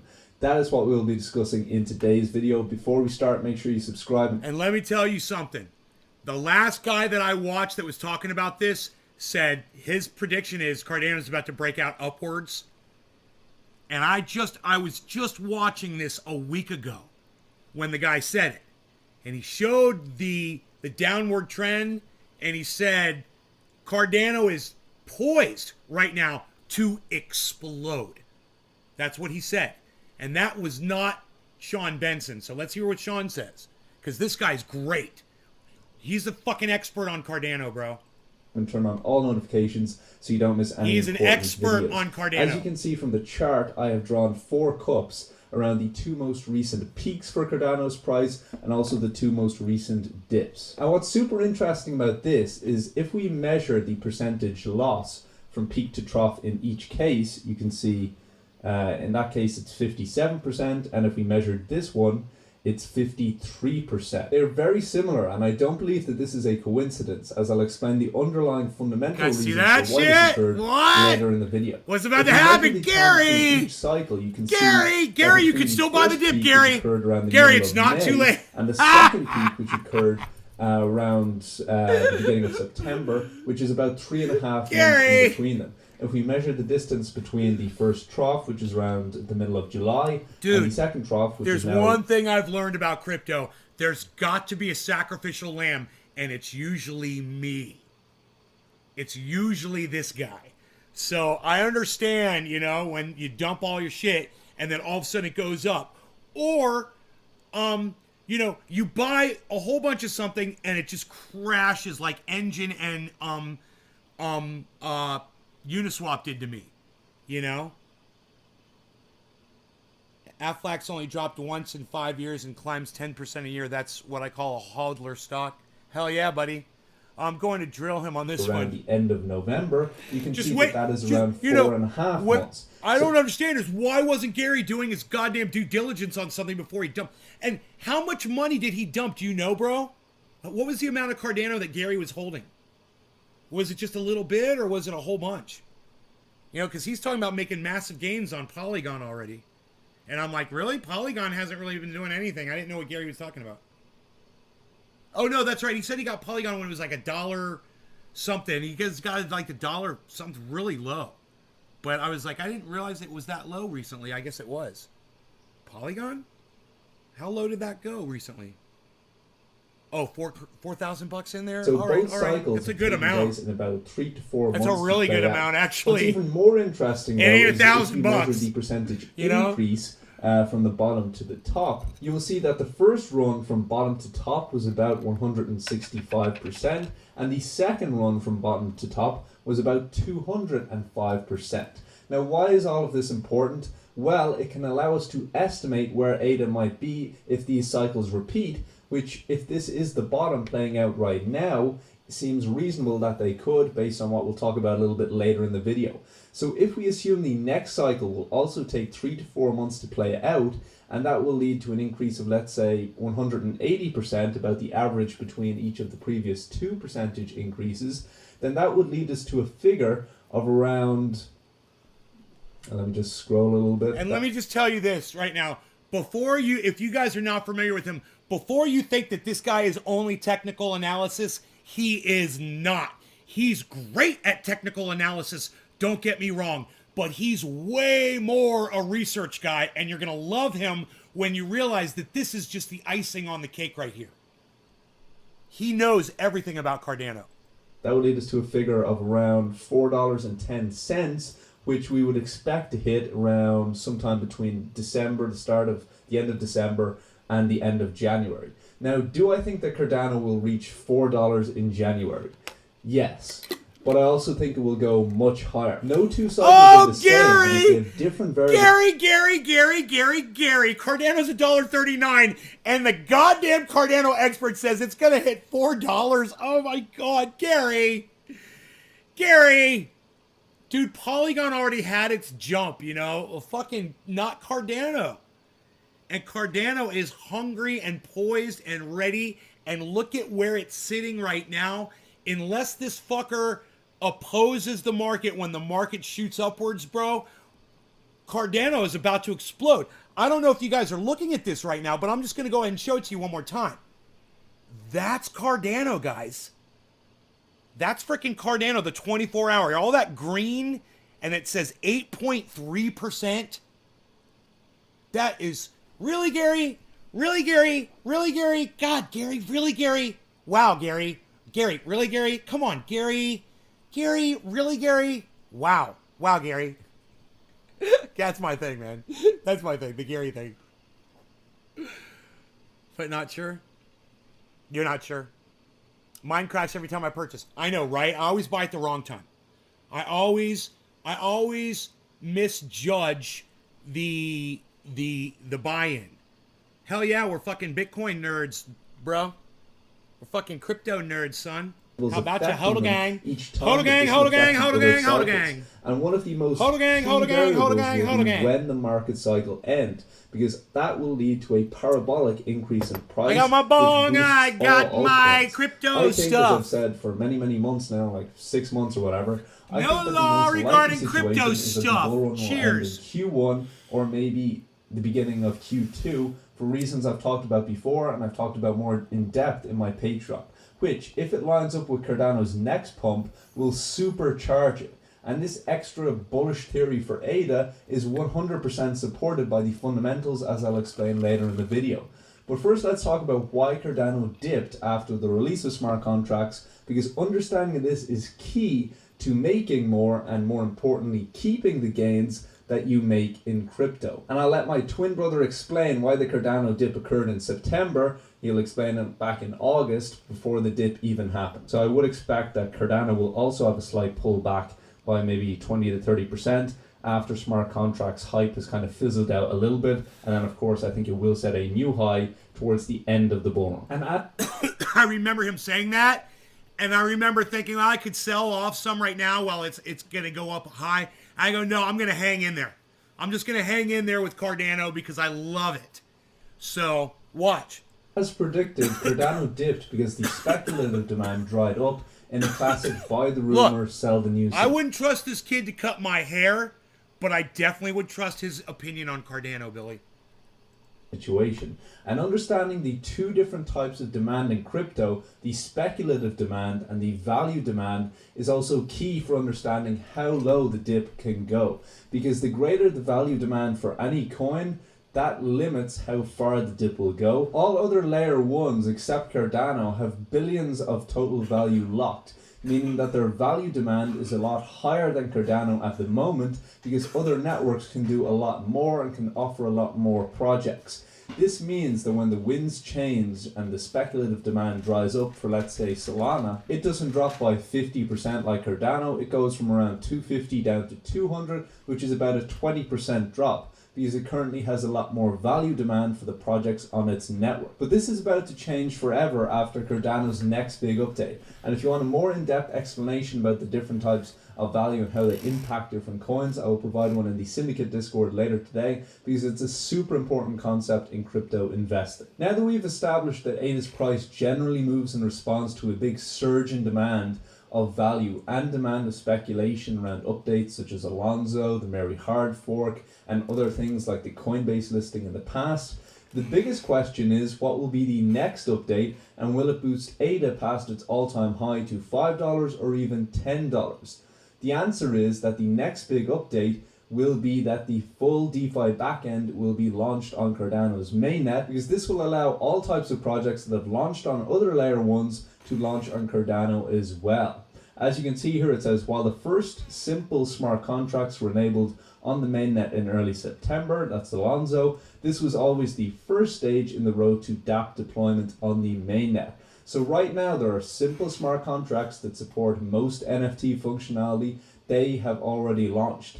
But more complex structures such as DEXs haven't launched yet. And this is massive, because not only will a flood of these projects come onto the network next year, creating a ton of headlines and hype around the network, but it will also lead to enormous amounts of ADA being tied up in these protocols, which, as we can see, will lead a lot more value demand to the project. Because this means there won't be as much ADA just flowing around. People will have more of a use case to deploy it for lending protocols, for providing liquidity, and so on, all the other things that are on all of these other DeFi networks such as Ethereum, such as Solana. It also says that developers have meanwhile been working on their dApps, many via the PAB, locally while testing any core smart contract functionality on the testnet.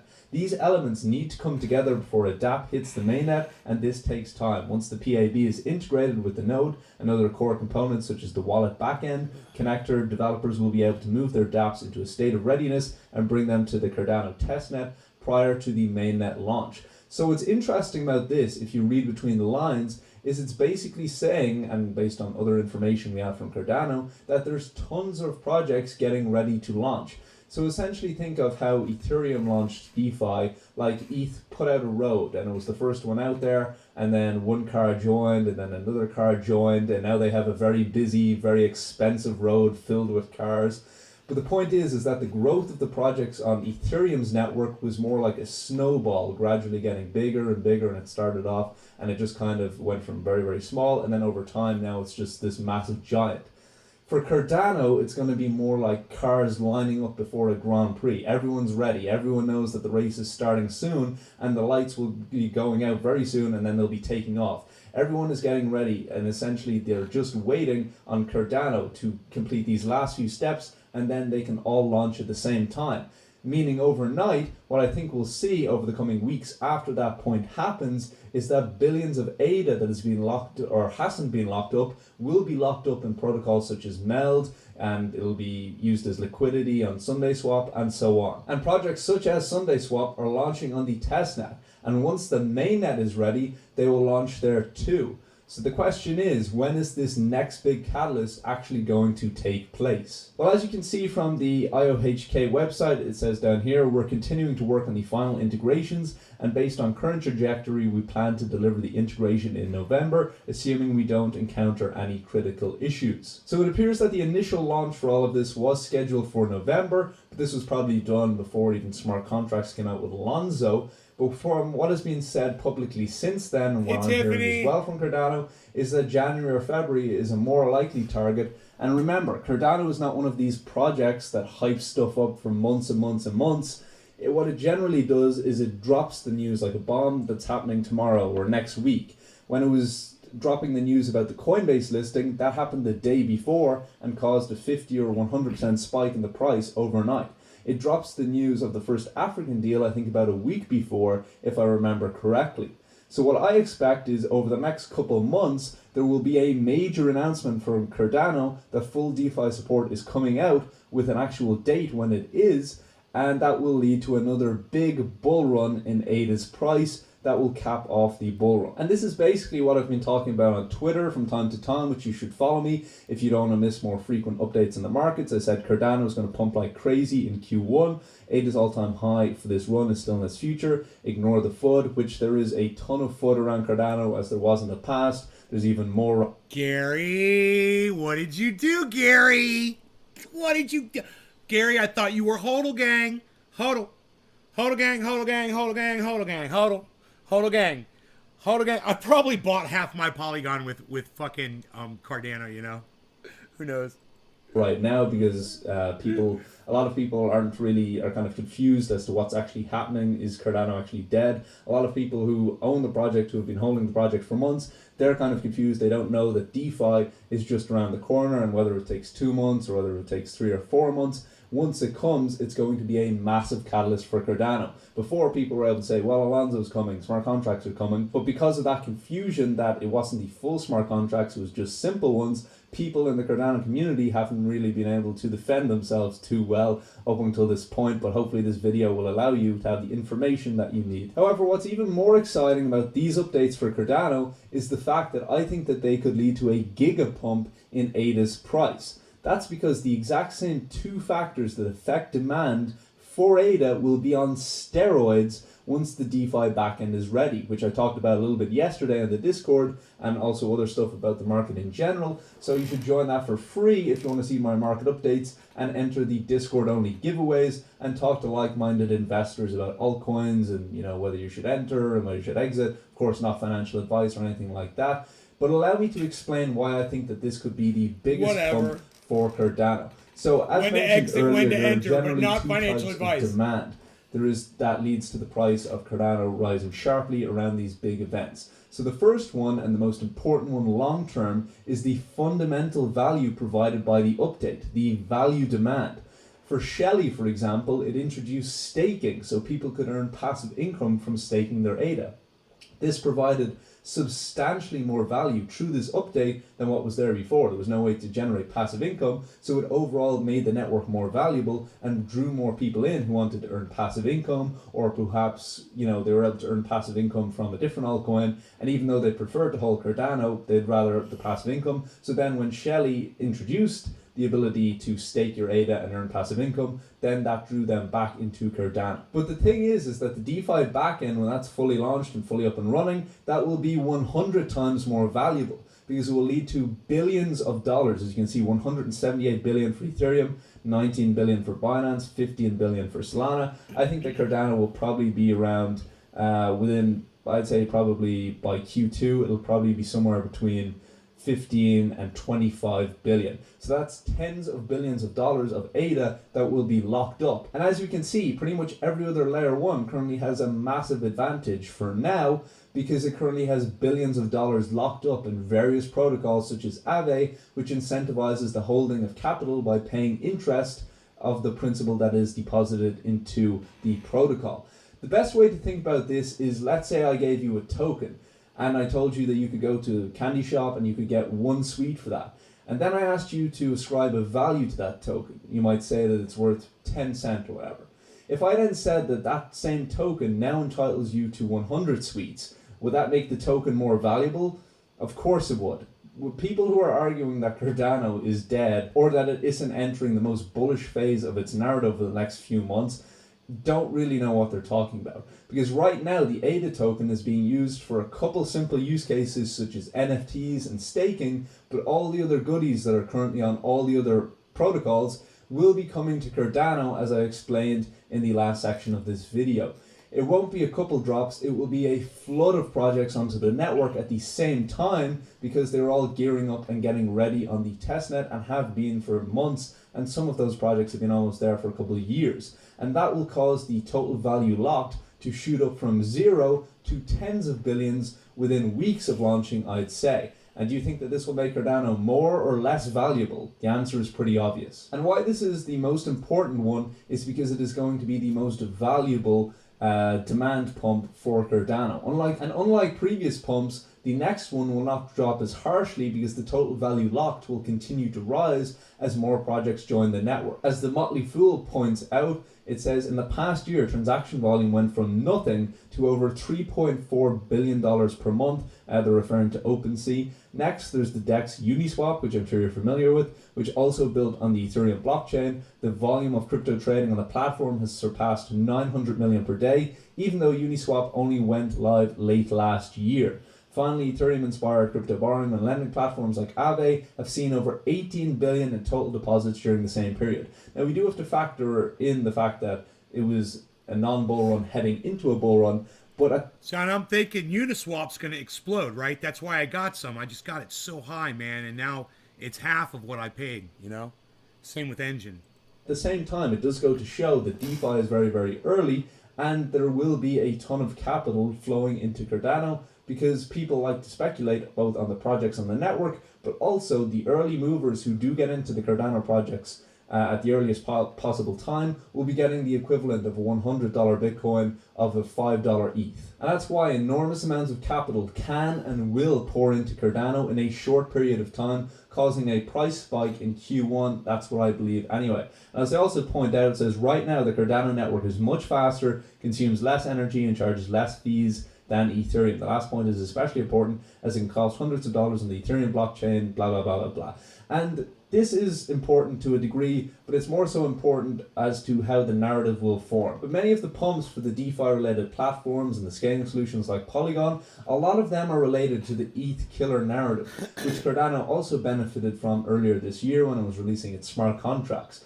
So this won't necessarily mean too much for this bull run, but what it will mean is that Cardano will have that narrative on its back, which has caused a spike in price for many, many layer ones so far during this bull run. And I think Cardano will see a massive spike in the next few months, followed by less consolidation than after Alonzo. So we're not going to have one of these crazy long drawn out consolidation periods, because of course there will be that more value demand. I think it'll probably head up somewhere between $7 and $10 and then plateau probably on the lower end of that spectrum. Now that doesn't mean that the price is going to consistently go up forever. There will of course always be short-term price fluctuations, but it does mean that the fact that we now have more value demand in Cardano because of the fact that people are locking up ADA in these different protocols, that does mean that the incentives that affect the price long term will continue to go up. Let me tell you something. His predictions are usually pretty fucking accurate.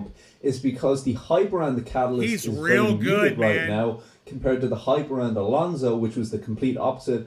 Everybody and their granny knew about it, and that was actually true in a lot of cases. If we look back to March, you can see that ADA had this massive pump over a space of a couple of days where it went up over 50%. And this was caused by the spontaneous announcement that ADA would be listed on Coinbase in the next couple of days. People knew that this was coming generally. I had covered it before that, but it was a surprise on that date. No one knew that it was coming a couple of days away. No one knew we're buying up positions a month beforehand. No one was buying up positions a week beforehand. I'm not that naive. I'm sure Coinbase employees were buying up a few coins of ADA a few days beforehand. But overall, not everyone and their dog knew that this was going to happen, so you got this massive spike in demand for Cardano. Now, of course, this was purely a speculative play, which is why you saw pretty much all the gains raised within a week, but I think the same principle will apply when the DeFi backend is ready for Cardano, because people aren't really expecting it the same way they were expecting the Mary hard fork, the same way they're expecting the Alonzo upgrade. I don't think we're going to see a situation where, even though Alonzo took place later in September, the spike was a couple of weeks beforehand, because I don't think it's going to be that long of an announcement. We're just going to wake up one day and all of a sudden Cardano is ready to go, and that's when the price will start moving again. But the only difference this time is that with the total value locked,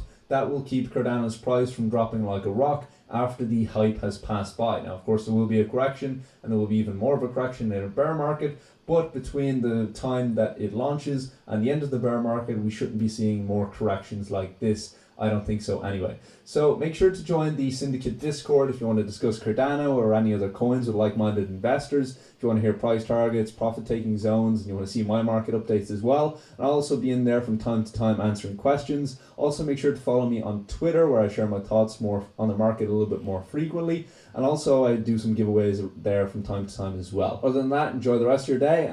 All right. There you go, man. That's Sean Benson, and you guys should all be following that guy because he's amazing. He gets so much right.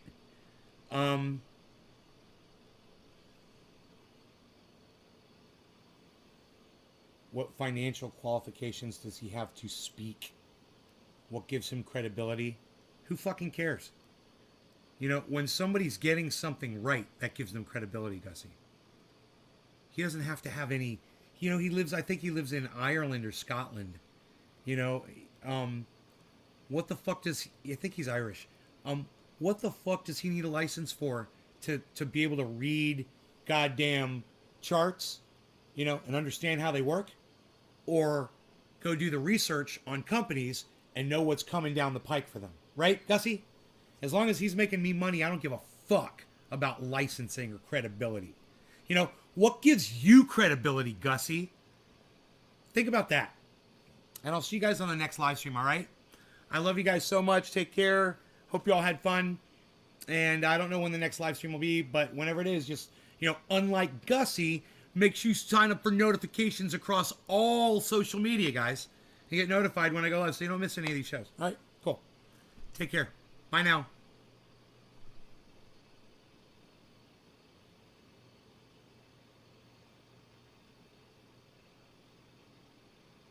Dude, Seymour, KIO means you're too fucking lazy to type it out. Fuck you. Learn how to fucking type out hashtag